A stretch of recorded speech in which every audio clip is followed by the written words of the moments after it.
இமயமலை அடிவாரத்தில் ஒரு மடம். அங்கே ஒரு சன்னியாசி இருந்தார். அவர்கிட்ட ஒருத்தர் வந்தார். சுவாமி, ஆசையை உதற நினைக்கிறேன், முடியல, ஒட்டிக்கிட்டே வருது அப்படின்னாராம். இப்படி உட்கார, ஒரு கதை சொல்கிறேன் அப்படின்னு சொல்லி அவர் சொல்ல ஆரம்பித்தாராம். அவர் சொன்ன கதை என்னன்னா, ஒரு ஊரில் ஒரு ஆள் இருந்தான். அவன் பேர் குப்புசாமி. அவன்கிட்ட எப்பவும் ஒரு பழைய தொப்பி இருக்கும், விடவே மாட்டான். அதனால் அவனை எல்லாரும் தொப்பி சாமி அப்படின்னு தான் கூப்பிடுறது வழக்கம். ஒரு புது தொப்பி வாங்கிக்கப்படாதாப்பா அப்படின்னு நண்பர்கள்லாம் சொல்லி பார்த்தாங்க. பணத்துக்கு எங்கே போவேன் அப்படின்னு விட்டானான். பணம் வச்சிருக்கான், செலவு பண்ண மனசு வரல. மகா கஞ்சன். பழைய பாட்டில்கள்லாம் வாங்கி விற்றுக்கிட்டு இருந்தான். அப்படி ஒரு தடவை பழைய கண்ணாடி சாமான்களை ஏலத்தில் எடுத்தப்போ அதில் ஒரு அருமையான சென்ட் பாட்டில் கிடைச்சிது. உடனே ஒரு ஐடியா பண்ணான். அந்த சென்ட்டை சின்ன சின்ன பாட்டில்களில் அடைச்சி ஜன்னல் ஓரமாக அடுக்கி வச்சுட்டான். அதை விற்றா நிறைய பணம் கிடைக்குமே. அதனால் இதுக்கு இடையில ஒரு நாள் அவன் அப்படியே உட்காந்துருந்தான். அந்த நேரம் நண்பன் வந்தான். ஏண்டா, உன் பழைய தொப்பியை மாற்றப்படாதா? ஊரில் எல்லாரும் கேலி பேசுகிறாங்களே உன்னை தொப்பி சாமின்னு அப்படின்னு சொல்லி கேட்டிருக்கான். இந்த சென்ட்டு பாட்டில் விற்றதும் பணம் வரும், அதுக்கப்புறம் பார்க்கலாம் அப்படின்னு நானா இவன். சரி வா, நீச்சல் குளத்துக்கு போயிட்டு வருவோம் அப்படின்னு கூப்பிட்டுருக்கான் நண்பன். 2 பேரும் போனாங்க. அதே நேரம் அந்த ஊர் நீதிபதியும் அங்கே குளிக்க வந்தாராம். அவர்கிட்ட இருந்தது விலை வசந்த ஒரு புது தொப்பி. அதை அங்கே இருந்த ஸ்டாண்டில் மாட்டிவிட்டு குளிக்க போனார். இதுக்கிடையில் குப்புசாமி குளிச்சுட்டு வந்தான். அவனுடைய பழைய தொப்பியை காணலை. அந்த புது தொப்பியை பார்த்தா இது நண்பனுடைய வேலை தான் அப்படிங்கிறதாக புரிஞ்சுக்கிட்டு அதை எடுத்து மாட்டிட்டு வந்துட்டான். நீதிபதி குளிச்சுட்டு வந்து பார்க்குறாரு, தொப்பியை காணும். போலீஸில் புகார் கொடுத்தார். அவங்க தேடினாங்க. ஒரு மூலையில் பழைய தொப்பி கிடச்சிது. அடடா, இது நம்ம குப்புசாமியோட தொப்பி இல்லையா அப்படின்னு நானா ஒருத்தன். உடனே அவன் வீட்டுக்கு தேடிட்டு போயிருக்காங்க. அங்கே போய் பார்த்தா புது தொப்பி அங்கே இருக்குது. உடனே அவனுக்கு 1000 ரூபாய் அபராதம் போட்டாங்களாம். அவன் பணத்தை கட்டிவிட்டு ரொம்ப எரிச்சலோடு வீட்டுக்கு வந்தான். பழைய தொப்பி கண்ணில் பட்டது. மறுபடியும், உன்னால தானே எனக்கு 1000 ரூபா நஷ்டம் அப்படின்னு சொல்லி அதை எடுத்துக்கிட்டு அப்படி போயிருக்கான். அந்த ஊர் குளத்தில் வீசி எரிஞ்சிட்டு வந்துட்டான். அது மீன் பிடிக்கிற ஒருத்தன் கையில் சிக்கிச்சு. அவன் வர்ற வழியில் அதை எடுத்து வேகமாக வீசி எறிஞ்சான். அது நேராக குப்புசாமி வீட்டு ஜன்னல் வழியாக உள்ளே இந்த சென்ட்டு பாட்டில்கள் மேலே விழுந்து எல்லாம் உடஞ்சி நொறுங்கி போச்சு. குப்புசாமி பார்த்தான். தோட்டத்தில் ஆழமாக ஒரு குழியை வெட்டினான். அந்த தொப்பியை போட்டான், மூடிவிட்டான். இதை அடுத்த வீட்டுக்காரன் பார்த்தான். ஏதோ புதையல் தான் வச்சிருக்கான் போல இருக்குன்னு நினைச்சான். போலீஸில் போய் புகார் கொடுத்துட்டான். மறுபடியும் போலீஸ் குழியை தோண்டினாங்க. பழைய தொப்பி மறுபடியும் வெளியில் வந்தது. எல்லாரும் சிரிக்கிறாங்க. அன்னைக்கு ராத்திரியே அந்த தொப்பியை எடுத்துக்கிட்டு நேராக புறப்பட்டான். ஒரு கல்லில் அதை சேர்த்து கட்டி குடிநீர் தொட்டி இருக்கும்ல, அதில் போட்டுட்டு வந்துட்டான். இனிமேல் என்ன பண்ணும் பார்ப்போன்னு. ஒரு நாள் திடீர்னு குழாயெல்லாம் அடைப்பட்டு போச்சு. மாநகராட்சி அலுவலர்கள் என்னன்னு பார்த்தா அந்த பழைய தொப்பி குழாயை அடைச்சிக்கிட்டு இருக்குது. இது குப்புசாமியோட தொப்பிங்கிறது தான் எல்லாருக்கும் தெரியுமே. உடனே குடிநீரை பாழாக்கணத்துக்காக குப்புசாமிக்கு கோர்ட்டு 2500 ரூபாய் அபராதம் போட்டுவிட்டுது. அதையும் கட்டிவிட்டு வெளில வந்தான். கடைசியாக முடிவு பண்ணான். ஒரு நெருப்பு குச்சியை கிழிச்சான். தொப்பியை கொளுத்தினான். எரிஞ்சுது. எடுத்து வெளில எரிஞ்சான்.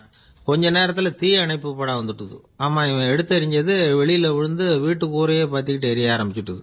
அவனோட பணத்தாசையும் அதோட சேர்ந்து எரிஞ்சு போச்சான். இப்படி ஒரு கதை. இந்த கதையை சொல்லி முடிச்சார் அந்த இமயமலை அடிவாரத்தில் இருந்த சன்னியாசி. இப்போ அந்த குப்புசாமி எங்கே இருக்கிறான்னு கேட்டார் எதிரில் இருந்தவர். இதோ உன் எதிரிலே இருக்கிறான், நான் தான் அந்த குப்புசாமி அப்படின்னாரான் அந்த சன்னியாசி. அந்த குப்புசாமி கிட்ட இருந்தது மாதிரி ஒரு பழைய தொப்பி நம்ம ஒவ்வொருத்தர்கிட்டையும் உண்டு. அதை எப்படி தொலைக்கிறதுன்னு தெரியாமல் தடுமாறிக்கிட்டு இருக்கிறோம். அது என்ன தொப்பிங்கிறீங்களா? அதுதான் நம்மை சூழ்ந்திருக்கிற மாயை அப்படிங்கிறார் சுவாமி சின்மயானந்தர். மெய்ஞானம் கிடைக்கிறப்போ மாயை எரிஞ்சு போகும் அப்படிங்கிறது அவருடைய கருத்து. நம்மால் ஒருத்தர் வேகமாக ஓடி வந்தார். காலில் மாட்டியிருந்த பழைய செருப்பு 2ஐயும் ஆவேசமாக தூக்கி ஒரு கிணத்துல போட்டுட்டு வெறுங்காலோட நடந்து வந்துகிட்டு இருக்கிறார். ஏன் அப்படி பண்ணீங்க அப்படின்னு கேட்டோம். அந்த செருப்புக்கு சொந்தக்காரன் பின்னாடி வந்துகிட்டு இருக்கிறான், அதனால அப்படி பண்ணேன் அப்படிங்கிறார் இவர். எங்கே போயிட்டு வரீங்க அப்படின்னு கேட்டேன். எனக்கு வேண்டப்பட்ட ஒருத்தரை பார்த்து. ஆஸ்பத்திரிக்குன்னார். எந்த ஆஸ்பத்திரிக்குன்னே? மாட்டு ஆஸ்பத்திரிக்குன்னார். என்ன விஷயம்னே? மாமனாருக்கு உடம்பு சரியில்லை, அதுதான் மாட்டு ஆஸ்பத்திரிக்கு போயிட்டு வரேன்னார். அட பாவி, அதுக்கு அந்த ஆஸ்பத்திரிக்கா போவாங்க அப்படின்னு ஆச்சரியமா. அட அது இல்லைப்பா, முதல்ல எங்கள் குடும்ப டாக்டர் தான் தேடிக்கிட்டு போனேன். அவர் அந்த நேரத்தில் அவர் வளர்க்குற நாய்க்குட்டிக்கு உடம்பு சரியில்லைன்னு சொல்லி அதை தூக்கிக்கிட்டு மாட்டு ஆஸ்பத்திரிக்கு போயிட்டாராம் சொன்னாங்க. அதனால அங்கே போய் அவரை சந்தித்து விஷயத்தை சொல்லிவிட்டு வர்றேன்னார். அப்புறம் தான் எனக்கு கொஞ்சம் நிம்மதியாக இருந்தது. பொதுவாக நமக்கு தெரிஞ்ச வரையில் டாக்டர்கள் 2 வகை. நமக்கு வைத்தியம் பண்ணுற டாக்டர்கள் ஒரு வகை, நம்மக்கிட்ட இருக்கிற ஆடு மாடு கோழிக்கு வைத்தியம் பண்ணுற டாக்டர்கள் ஒரு வகை. இப்போ தான் எனக்கு தெரியும் இன்னொரு வகையான டாக்டர்களும் உண்டுங்கிறது. அது யாருன்னா பூச்சிகளுக்கு வைத்தியம் பண்ணுற டாக்டர்கள், அதாவது பூச்சி டாக்டர்கள். வெளிநாடுகளில் அப்படிலாம் கூட சில பேர் இருக்கிறாங்க. பிரிட்டனில் யார்க்ஷயர் வட்டாரத்தில் ராதர்ஹாம் அப்படின்னு ஒரு ஊர். அங்கே ஒரு விலங்கியல் மருத்துவர், பேர் டாக்டர் லான்ஸ் ஜெப்சன். அவர் ஆஸ்பத்திரி வாசலில் பார்த்தீங்கன்னா தினமும் நிறைய பேர் நின்றுட்டு இருப்பாங்க. கையில் கண்ணாடி குடுவை, தகர டப்பா இப்படி ஏதாவது இருக்கும். அதுக்குள்ளே ஏதாவது பூச்சிகள் இருக்கும். அதுக்கு வைத்தியம் பண்ணுறதுக்காக வந்தவங்க தான் அவங்கெல்லாம். சிலந்தி பூச்சி, பல்லி, தேளு, பாம்பு இப்படி ஏதாவது இருக்கும். பொழுதுபோக்காக சில பேர் நாய், பூனை, கிளி, மைனா, புறா இப்படி ஏதாவது வளர்க்குறாங்கல்ல, அது மாதிரி இப்போல்லாம் தேளு, பல்லி, பாம்பு, பூச்சி இதையெல்லாம் வளர்க்க ஆரம்பிச்சிட்டாங்களாம். இது ஒரு புது ஃபேஷன். இப்போ கூண்டுக்குள்ளே டப்பாக்குள்ளே போட்டு வளர்க்குறது, அதுக்கு ஏதாவது நோய் வந்துட்டுதுன்னா வைத்தியம் பண்ணுறதுக்கு டாக்டர்கிட்ட வந்துட வேண்டியது, இப்படி இந்த பழக்கம்லாம் நிறையா வந்துட்டுது. ரத்தம் உறிஞ்சிற அட்டைகள் கூட இவங்ககிட்ட வைத்தியத்துக்கு வருதான். சிலந்திகளில் செங்கால் சிலந்தின்னு ஒரு வகை. மத்திய அமெரிக்க காடுகளில் இது அதிகம். சிலந்திகள்லேயே ரொம்ப விலை உசந்தது இந்த ரகம்தான். கால்களில் சிவப்பு கோடுகள் இருக்கும். இந்த இனம் இப்போ குறைஞ்சிக்கிட்டே வர்றதுனால சர்வதேச விதிகளின்படி இவற்றின் ஏற்றுமதி இறக்குமதிக்கு தடை விதிக்கப்பட்டிருக்குது. அதனால் இதை வளர்க்குறவங்க வீட்டுக்குள்ளேயே இனவிருத்தி மூலமாக பெருக்கி விற்பனை பண்ணிட்டு வராங்களாம். அந்த வகை சிலந்திகள் தான் இப்போ வைத்தியத்துக்கு அதிகமாக வருதான். சரி, இதுக்கெல்லாம் எப்படி வைத்தியம் பண்ணுறாங்க? முதல்ல அதை குளிர்பதன பெட்டியின் வழுவழுப்பான சுவரில் விட்ட உடனே அதெல்லாம் மெதுவாக இறங்கி வரும். அப்போ அதன் நோயை கண்டுபிடிக்கிறது சுலபம். அப்புறம் அதுக்கு கிருமிகளை கொல்லக்கூடிய மருந்துகளையோ வலி நிவாரண மருந்துகளையோ கொடுப்பாங்க. கால் உடைஞ்ச சிலந்திகளுக்கு பசையை கொண்டு ஆப்ரேஷன் பண்ணுவாங்க.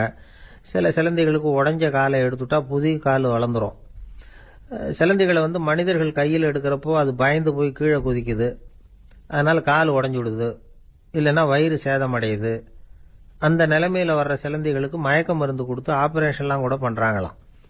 பார்த்தீங்களா பூச்சிகளுக்கு வந்த வாழ்வே. நம்ம ஊர்லேயும் வீடுகளில் பூச்சிகள் வளர்க்குறது உண்டு. ஒருத்தர் வந்தார், எனக்கு 3000 கரப்பாம்பூச்சி அவசரமாக தேவைப்படுது, எங்கே கிடைக்கும்னு கேட்டார். கரப்பாம்பூச்சியா, அது என்னத்துக்குன்னு கேட்டோம். அது வேற ஒன்றும் இல்லை, நான் குடியிருக்கிற வாடகை வீட்டை காலி பண்ண போகிறேன். வீட்டு சொந்தக்காரர் என்ன சொல்கிறாருன்னா, இந்த வீட்டுக்கு நான் குடி வந்தப்போ எப்படி இருந்ததோ அதே நிலைமையில் விட்டுட்டு போகணும்னு வீட்டுக்காரர் சொல்லியிருக்கிறார், அதனால தான் கேட்டேன் அப்படின்னார். ஒரு அரசனும் அமைச்சரும் ஒரு நாள் ரொம்ப சாவகாசமாக பேசிக்கிட்டு இருந்தாங்களாம். அரசன் அமைச்சரை பார்த்து ஒரு கேள்வி கேட்டிருக்கார். ஏங்க அமைச்சரே, ஆசை இல்லாத ஒரு மனுஷனால இருக்க முடியுமா அப்படின்னு. ஏன் முடியாது, துறவி அப்படிங்கிறவங்கெல்லாம் அப்படிப்பட்டவங்க தானே அப்படின்னாராம் அமைச்சர். அவங்கெல்லாம் உண்மையிலேயே ஆசையை விட்டவங்க தானா அப்படின்னு கேட்டாராம் ராஜா. அப்படிதான் இருக்கணும் அப்படின்னாராம் அமைச்சர். அப்படின்னா ஆசையே இல்லாத ஒரு உண்மையான துறவியை நான் பார்க்கணுமேன்னார். அது என்ன பிரமாதம், அதுக்கு நான் ஏற்பாடு பண்ணுறேன் அப்படின்னு விட்டார் இவர். சொல்லிவிட்டு உடனே புறப்பட்டு போனார். அங்கங்கே தேடினார். அப்புறம் தான் அவருக்கு புரிஞ்சுது உண்மை துறவியை கண்டுபிடிக்கிறது எவ்வளவு கஷ்டமான காரியம்னு. இருந்தாலும் ராஜா கிட்ட சொல்லியாச்சே உண்மை துறவியை காட்டுறேன்னு. இப்போ என்ன பண்ணுறது? ராஜா கிட்ட சொன்னபடி நடக்கலைன்னா அவருக்கு கோபம் வந்துடும். அமைச்சர் ஒரு யோசனை பண்ணார். அவருக்கு ஒரு வழி தெரிஞ்சுது. அதுதான் சரின்னு முடிவு பண்ணார். அதாவது அந்த ஊரில் அவருக்கு தெரிஞ்ச நாடக நடிகர் ஒருத்தர் இருக்கிறார், நல்லா நடிப்பார். அவரை போய் பார்த்தார். இதை பாருப்பா, எனக்காக நீ ஒரு காரியம் செய்யணும்னார். என்னன்னு கேட்டார் அவர். நீ ஒரு துறவி மாதிரி கொஞ்ச நேரத்துக்கு நடிக்கணும். ராஜா உன்னை பார்த்துட்டு போகிற வரைக்கும் நடி, அது போதும். அதுக்காக உனக்கு 10,000 ரூபா தரேன் அப்படின்னார். அவர் எந்த காலத்தில் இவ்வளவு பணத்தை மொத்தமாக பார்த்துருக்கார். அதனால் உடனே சரின்னு ஒத்துக்கிட்டார். அமைச்சர் அரண்மனைக்கு திரும்பி வந்தார்.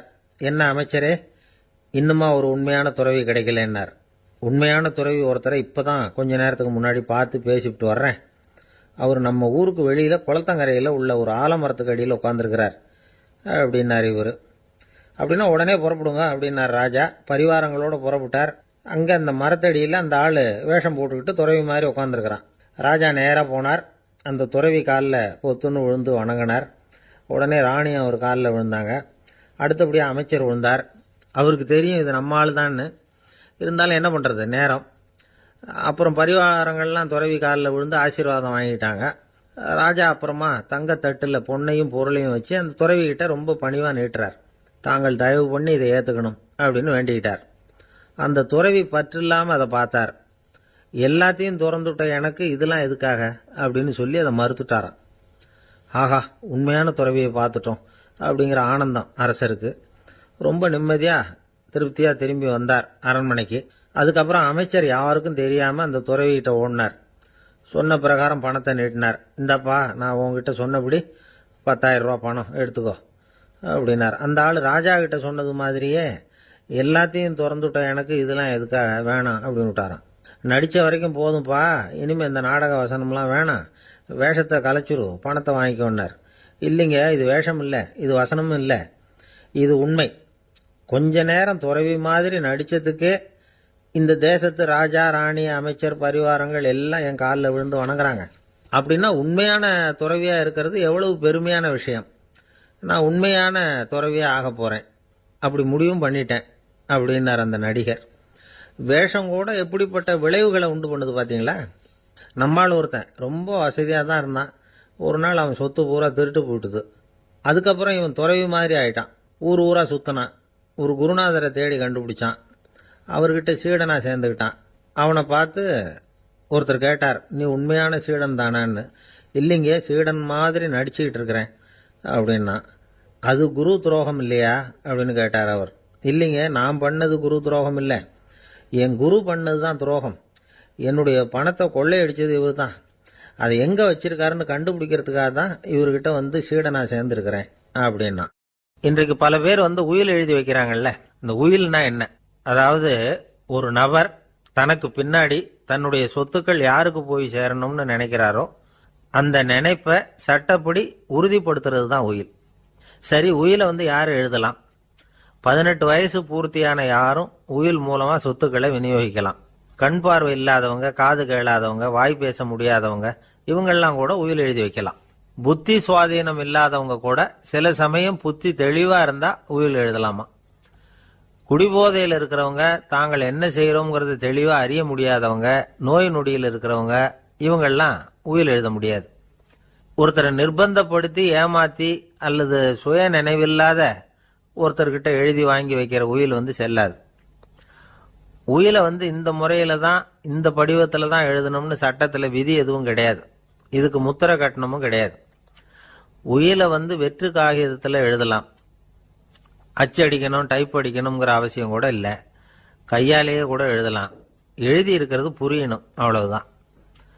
குறைந்தபட்சம் 2 சாட்சிகளை வச்சுக்கிட்டு உயில் எழுதுறவர் அதில் கையெழுத்து போடணும். கையெழுத்து போட தெரியாதுன்னா இடது கை பெருவிரல் ரேகை வைக்கலாம்.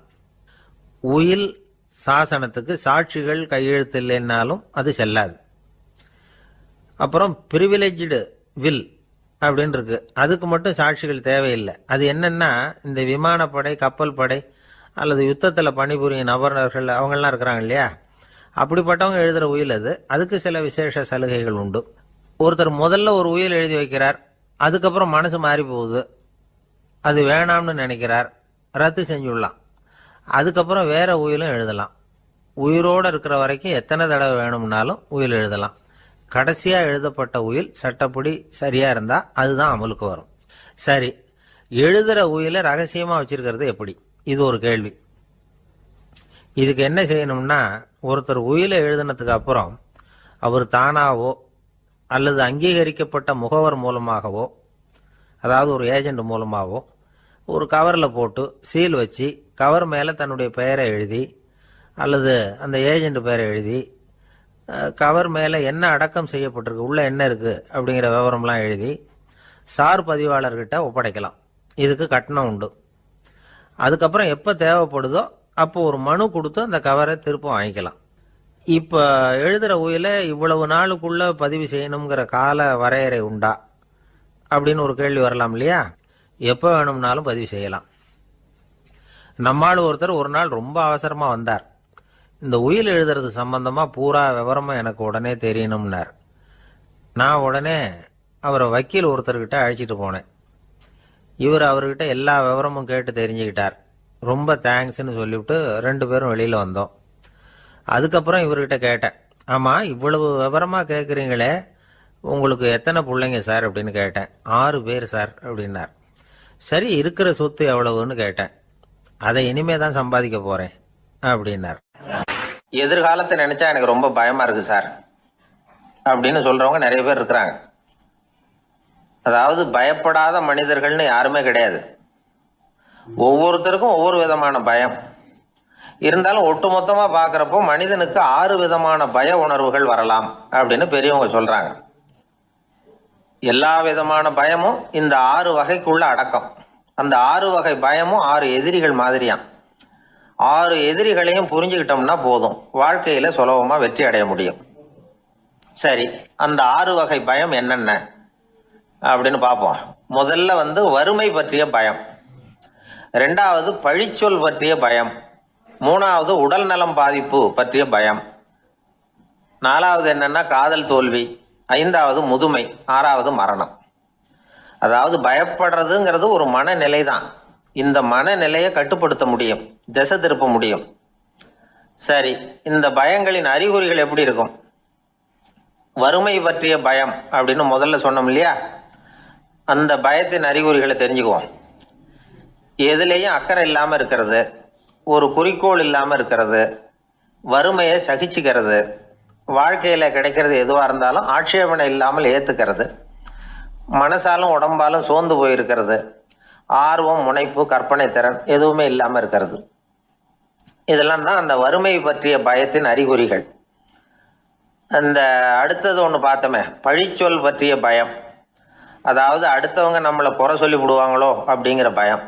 இதுக்கு அறிகுறி என்ன தெரியுமா?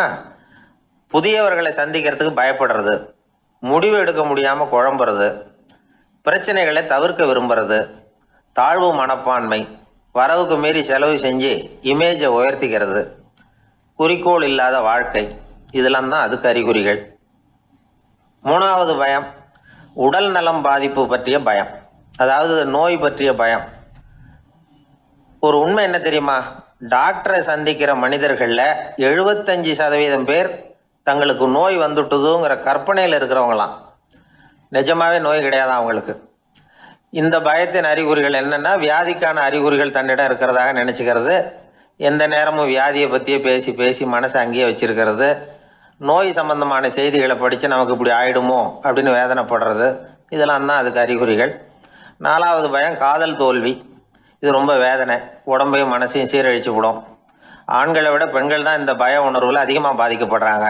5வது முதுமை பற்றிய பயம். 6வது மரண பயம், வயசான காலத்தில் எப்படி சமாளிக்கிறது அப்படிங்கிற பயம். ஆக இதையெல்லாம் நாம் புரிஞ்சுக்க வேண்டியது ரொம்ப அவசியம். இந்த 6 வகை பயங்களை சரியாக புரிஞ்சுக்கிட்டு நாம் நடந்துக்கணும். வாழ்க்கையின் முன்னேற்றத்துக்கு இந்த பயங்கள் முட்டுக்கட்டே ஆகிடக்கூடாது. உழைச்சி பணம் சேர்க்கணும், உற்சாகமாக மனசை வச்சுக்கணும்.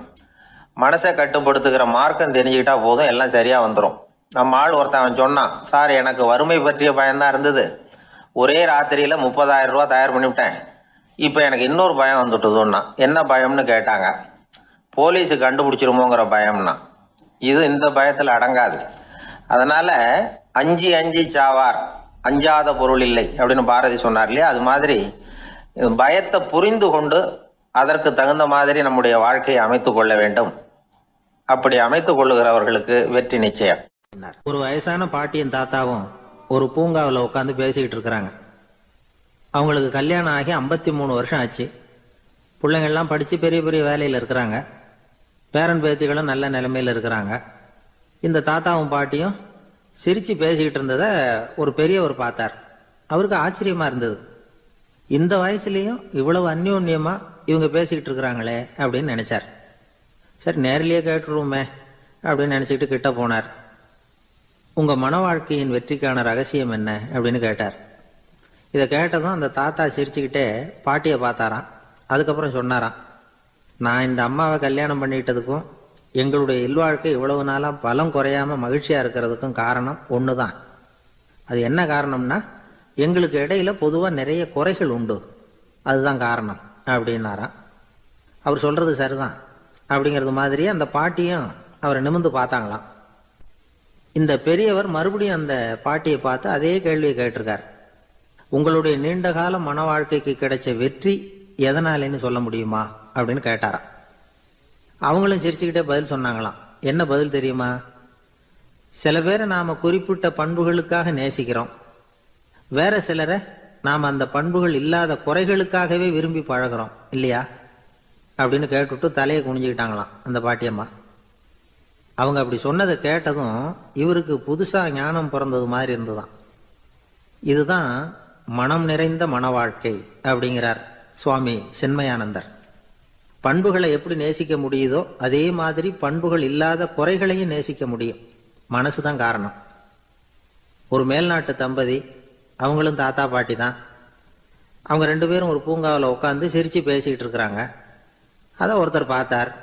அவருக்கு ஆச்சரியம், இவ்வளவு காலம் ஆகி இந்த வயசுலையும் இப்படி அன்பா பேசிக்கிட்டு இருக்கிறாங்களே அப்படிங்கிற ஆச்சரியம். கிட்ட நெருங்கி போனார். கேட்டார், ஏன் தாத்தா உங்களுக்கு கல்யாணம் ஆகி எவ்வளோ வருஷம் ஆச்சுன்னார். 55 வருஷம் ஆச்சுன்னாராம் அவர். இன்னமும் இவ்வளவு சந்தோஷமா இருக்கிறீங்களே, அதுக்கு என்ன காரணம்னு கேட்டிருக்கார். அதுக்கு என்ன காரணம்னா, இதுவரைக்கும் எங்களுக்குள்ள சண்டையே வந்ததில்லை அப்படின்னாராம். அது எப்படி முடியும்னு கேட்டிருக்கார் இவர் ஆச்சரியமா. அந்த தாத்தா சொல்ல ஆரம்பிச்சாராம், இதை பாருப்பா, எங்களுக்கு கல்யாணம் ஆன புதுசில் நானும் என்னுடைய மனைவியும் ஒரு குதிரை மேலே ஏறி ஒரு காட்டு வழியாக போய்கிட்டு இருந்தோம். கொஞ்சம் தூரம் போனதும் அந்த குதிரை எடக்கு பண்ணிச்சு. நான் உடனே கீழே இறங்கி அந்த குதிரையை பார்த்து, இது உனக்கு முதல் தடவை அப்படின்னு மிரட்டலாக சொல்லிவிட்டு ஏறி உட்காந்தேன். மறுபடியும் போனோம். கொஞ்சம் தூரம் குதிரை நல்லபடியாக நடந்து போச்சு. மறுபடியும் எடக்கு பண்ண ஆரம்பிச்சுட்டுது. நான் கீழே இறங்கினேன். கையில் இருந்த சாட்டையால் ஓங்கி ஒரு அடி கொடுத்தேன். இது உனக்கு 2வது தடவை அப்படின்னு சொல்லிவிட்டு ஏறி உக்காந்தேன். மறுபடியும் குதிரை கொஞ்சம் தூரம் நல்ல விதமாக நடந்து போச்சு. அப்புறமும் எடக்கு பண்ண ஆரம்பிச்சுட்டுது. அந்த சமயத்தில் ஒரு ஆற்று பாலத்தை கடந்து போய்கிட்டு இருக்கிறோம். நான் கீழே இறங்கினேன். என்னுடைய மனைவியையும் கீழே இறங்க சொன்னேன். அந்த குதிரையை பிடிச்சி அப்படியே ஆற்றுல தள்ளி விட்டுட்டேன். தள்ளி விட்டுட்டு, இது உனக்கு கடைசி தடவை அப்படின்னு சொன்னேன். அதை பார்த்ததும் என் மனைவி பதறி போயிட்டாங்க. போய், ஐயோ பாவம், என்ன இப்படி பண்ணிவிட்டீங்க, உங்களுக்கு மனசில் கொஞ்சம் கூட இறக்கமே இல்லையா அப்படின்னாங்க. நான் மெதுவாக இவங்க பக்கம் திரும்பி, இது உனக்கு முதல் தடவை அப்படின்னேன். அவ்வளவுதான். அன்னையிலேருந்து இன்னைய வரைக்கும் ஒரு நாள் கூட எங்களுக்குள்ள சண்டையே வந்ததில்லை அப்படின்னு விளக்கம் கொடுத்தார் அந்த தாத்தா. திபேத் நாட்டில் புத்த மடாலயங்கள் நிறைய உண்டு. அதுக்கு ஒரு தலைமையகமும் உண்டு. அது இந்த திபேத் தலைநகரம் லாசாவில் இருக்குது. ரொம்ப காலத்துக்கு அப்பால் அதை பற்றியெல்லாம் நிறைய விவரங்கள் எழுதி வச்சிருக்கிறாங்க. அது இப்போவும் நமக்கு கிடைக்குது. அதாவது ரொம்ப தூரத்துக்கு அந்தாண்ட மலைகளுக்கு நடுவில் ஒரு கிளை மடாலயம். அந்த மடத்தின் தலைவருக்கு வயசாயிட்டு தான். அதனால் தலைமை பொறுப்பை வேற ஒருத்தர்கிட்ட ஒப்படைக்கலாம் அப்படின்னு முடிவு பண்ணாராம். உடனே ஒரு லாமாவை கூப்பிட்டார். அவர் மூலமாக தலைமை மடாலயத்துக்கு செய்தி அனுப்புனார், பொருத்தமான வாரிசு ஒருத்தரை அனுப்பி வைக்கும்படியாக. அந்த வாலிப லாமா புறப்பட்டார். காடு மேடெல்லாம் நடந்து போகிறார். ரொம்ப நாள் கழித்து தலைமை பீடத்தை அடைஞ்சார். தலைமை குருக்கிட்ட விவரத்தை சொன்னார். தகுதியான ஒருத்தரை அனுப்பி வச்சா அழைச்சிட்டு போகிறேன் அப்படின்னார். சரி, நாளைக்கு காலையில் நீங்கள் அவங்க எல்லாரையும் அழைச்சிட்டு போகலாம்னார் அவர். அவங்க எல்லாரையுமா? அங்கே தேவைப்படுறது ஒருத்தர் தானே அப்படின்னார் இவர். ஆமான்னார். அப்புறம் ஏன் எல்லாரையும் அழைச்சிட்டு போக சொல்கிறீங்கன்னார். அது இப்போ உனக்கு புரியாது. நான் ஒரு 100 பிக்குகளை அனுப்புகிறேன், அதாவது பிட்சுகளை. அவ்வளவு பேரையும் அங்கே வச்சு சமாளிக்க முடியாது அப்படின்னார் இவர்.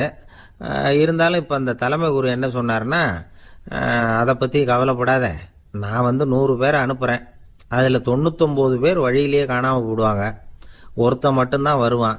அவனும் அங்கே சேர்ந்துட்டான்னா நீ ரொம்ப கொடுத்து வச்சவன் அப்படின்னார். இவருக்கு ஒன்றும் புரியல. இருந்தாலும் மறுநாள் அந்த வாலிப லாமா 100 பேரை அழைச்சிக்கிட்டு புறப்பட்டார். போகிற வழியிலேயே பல பேர் அங்கங்கே பிச்சுக்கிட்டு போயிட்டாங்க. அவர் சொன்னது மாதிரியே வழியில் அவங்க ஊர்கள் இருந்தது தான் காரணம். அப்பா அம்மாவை பார்த்துட்டு வரேன் அப்படின்னு கொஞ்சம் பேர் போனாங்க.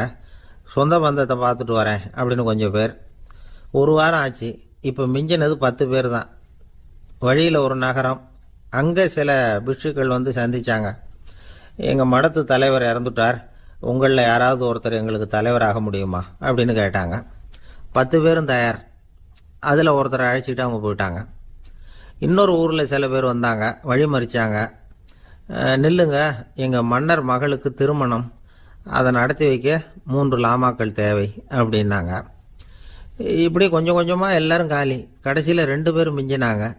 அங்கே ஒரு இளம்பெண் எதிரில் வந்தா. எங்கள் அப்பா வேட்டைக்கு போயிருக்கிறாரு, இன்னும் திரும்பி வரல. வீட்டில் வேற யாரும் இல்லை, தனியாக இருக்க பயமாக இருக்கு. யாராவது ஒருத்தர் எனக்கு துணையாக இருக்கணும் அப்படின்னு கேட்டுக்கிட்டா. எங்கள் 2 பேரில் நீயே ஒருத்தரை தேர்ந்தெடுத்துக்கோ, இல்லைன்னா எங்களுக்குள்ளே சண்டை வந்துடும் அப்படின்னாங்க. இப்போ மிஞ்சினவர் ஒருத்தர், அவருக்கும் ஒரு சோதனை வந்தது. ஒரு தர்க்கவாதி எதிரில் வந்தான், உன்னோட வாதம் பண்ணணும்னா. இவனோட வாதம் பண்ணுறேன், அது முடிய ரொம்ப காலம் ஆகலாம். தர்க்கத்தில் நான் ஜெயிச்சா அங்கே வரேன், இல்லைன்னா இவருடைய சீடனை ஆயிடுவேன் அப்படின்னார் அவர். கடைசியாக அழைக்க வந்த வாலிபலாமா மட்டும் வெறும் கையோடு திரும்பி போனார். அங்கே இருந்த வயசான மடாதிபதி கேட்டார், எத்தனை பேர் அங்கேருந்து புறப்பட்டீங்கன்னார். என்னையும் சேர்த்து 101ன்னார் அவர். நல்லது, நீயாவது திரும்பி வந்திய, அதுதான் எனக்கு போதும். ஏன்னா நீ தான் எனக்கு உண்மையான வாரிசு. அந்த 100 பேரில் யாரும் வரமாட்டாங்க அப்படின்னார் அவர். ஏன்னா அவருக்கு தெரியும் இவர் ஒருத்தர் தான் திரும்பி வருவாருங்கிறது.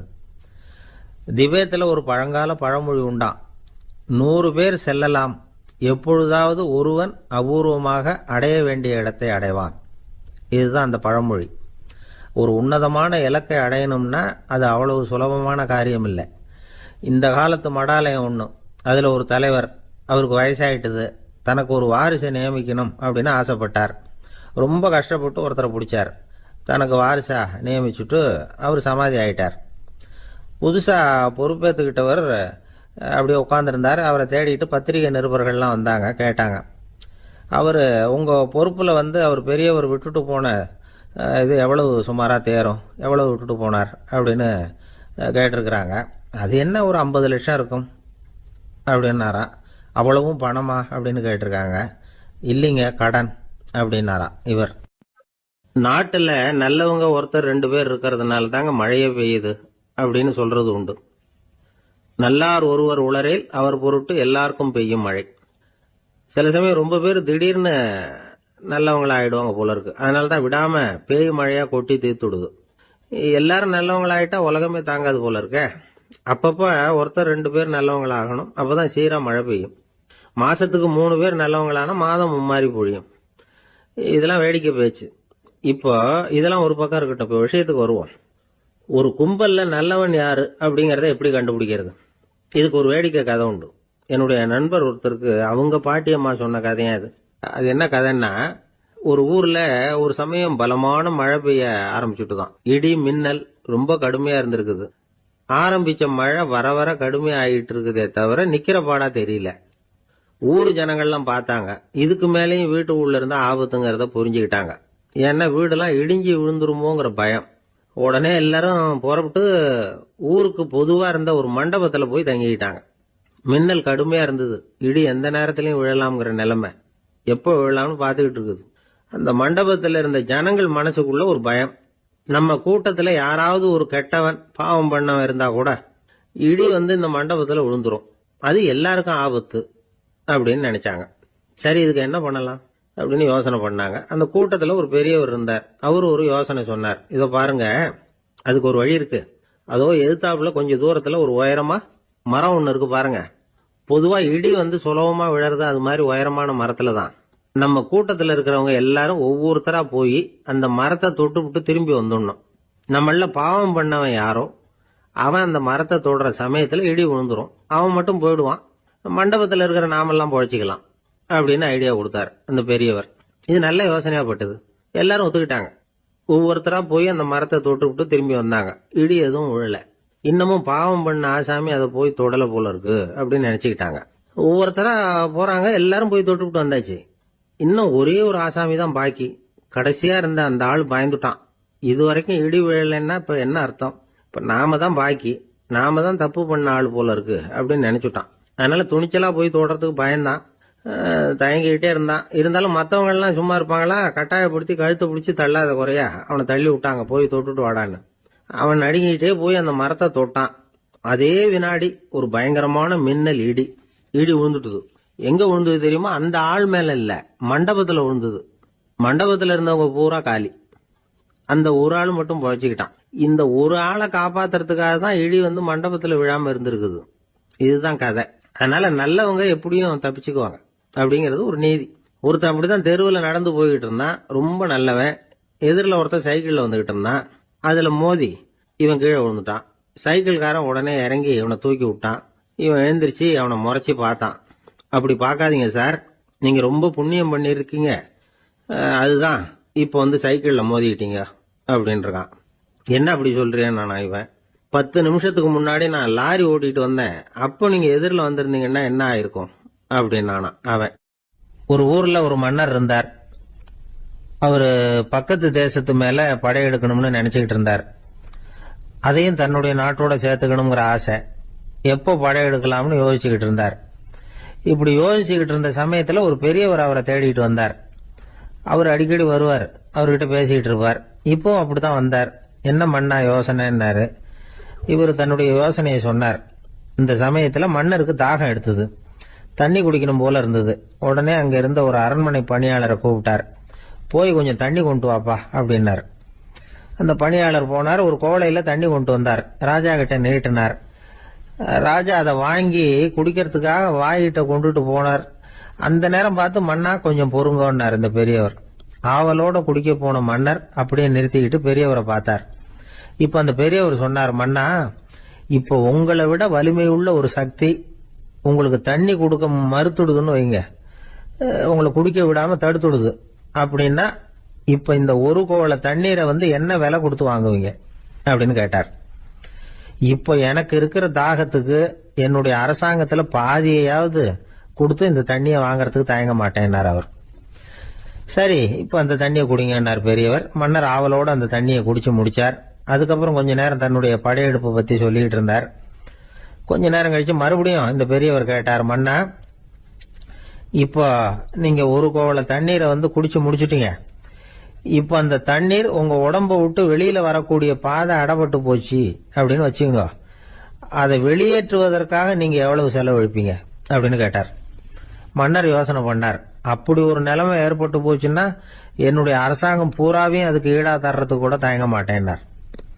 இப்ப அந்த பெரியவர் சொன்னார், எந்த அரசாங்கத்தின் மதிப்பு ஒரு கோவள தண்ணீர் அளவுக்கு கூட இல்லையோ அந்த அரசாங்கத்தை அடையணுங்கிற பேராசையில மனிதர்கள் தங்களுடைய சகோதரர்கள் கூடவே சண்டை போட்டுக்கிறாங்களே, அதுல ஏதாவது அர்த்தம் இருக்குதா அப்படின்னாராம்.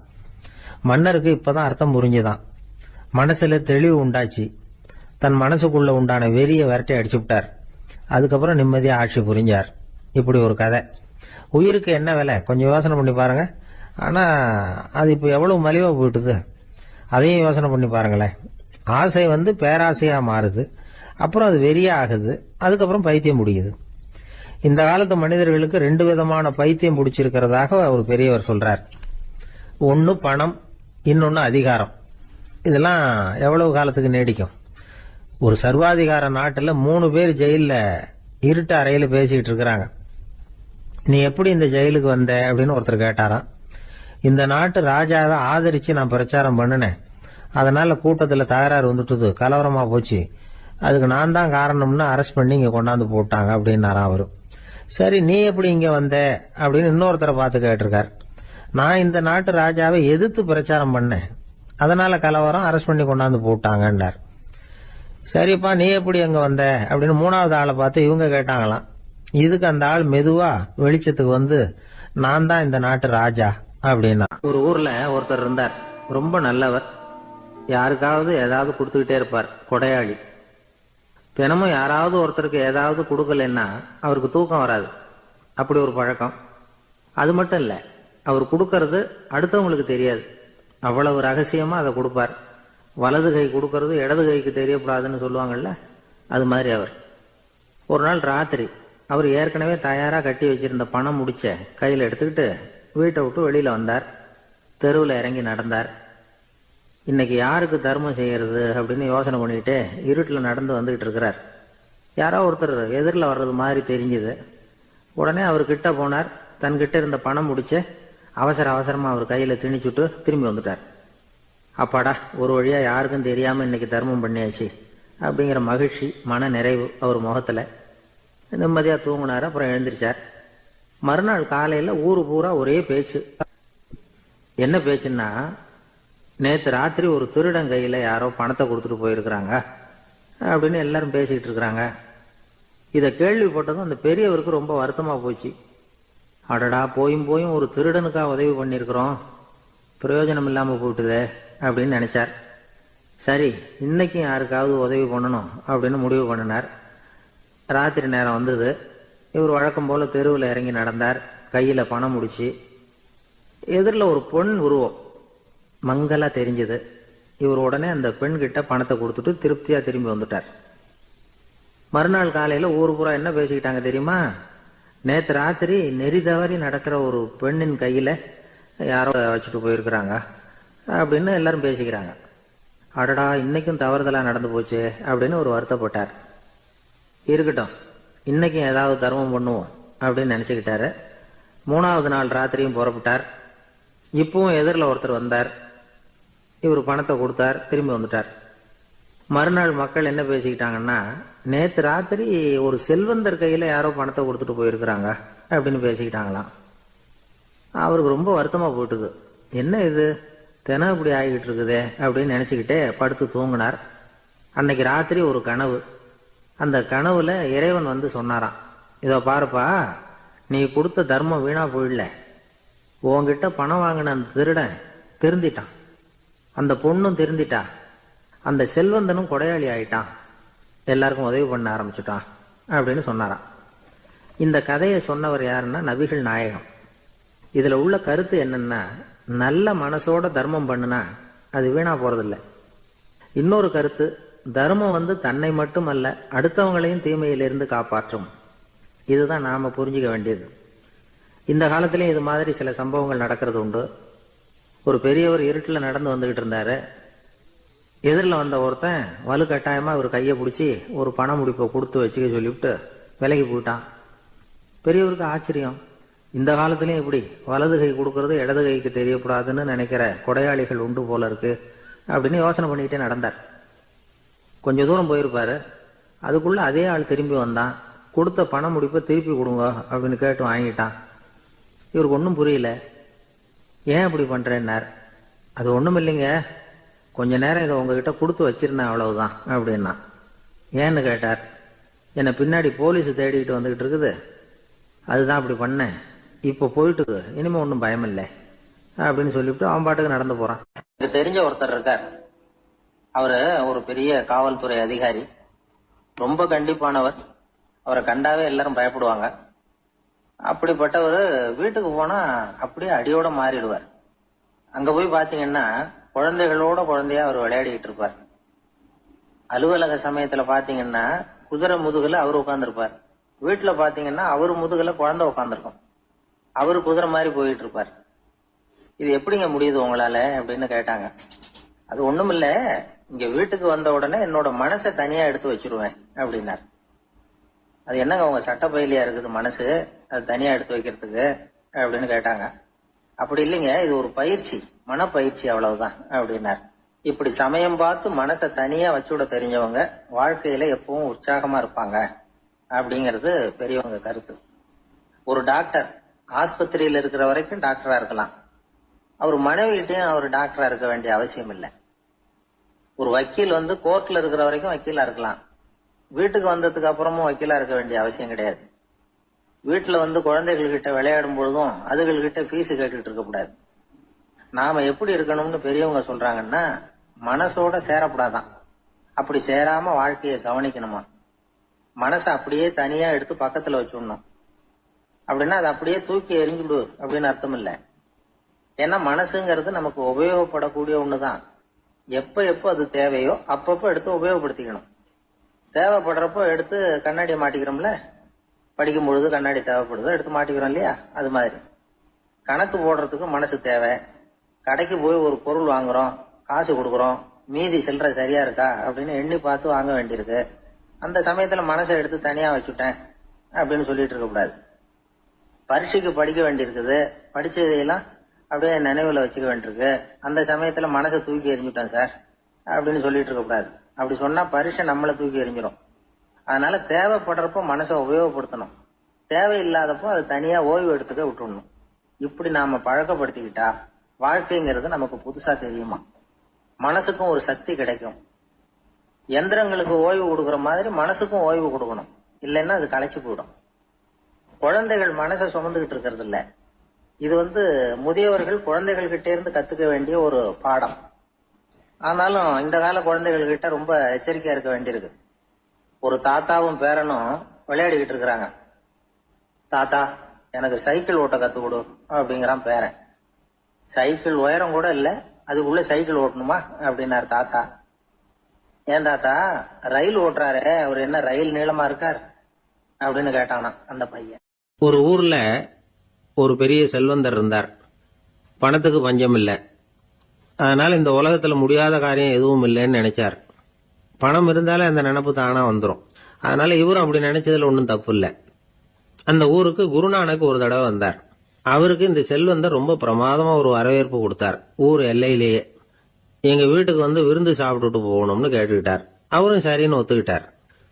உடனே தன்னுடைய பங்களாவில் ஒரு பெரிய விருந்துக்கு ஏற்பாடு பண்ணார்.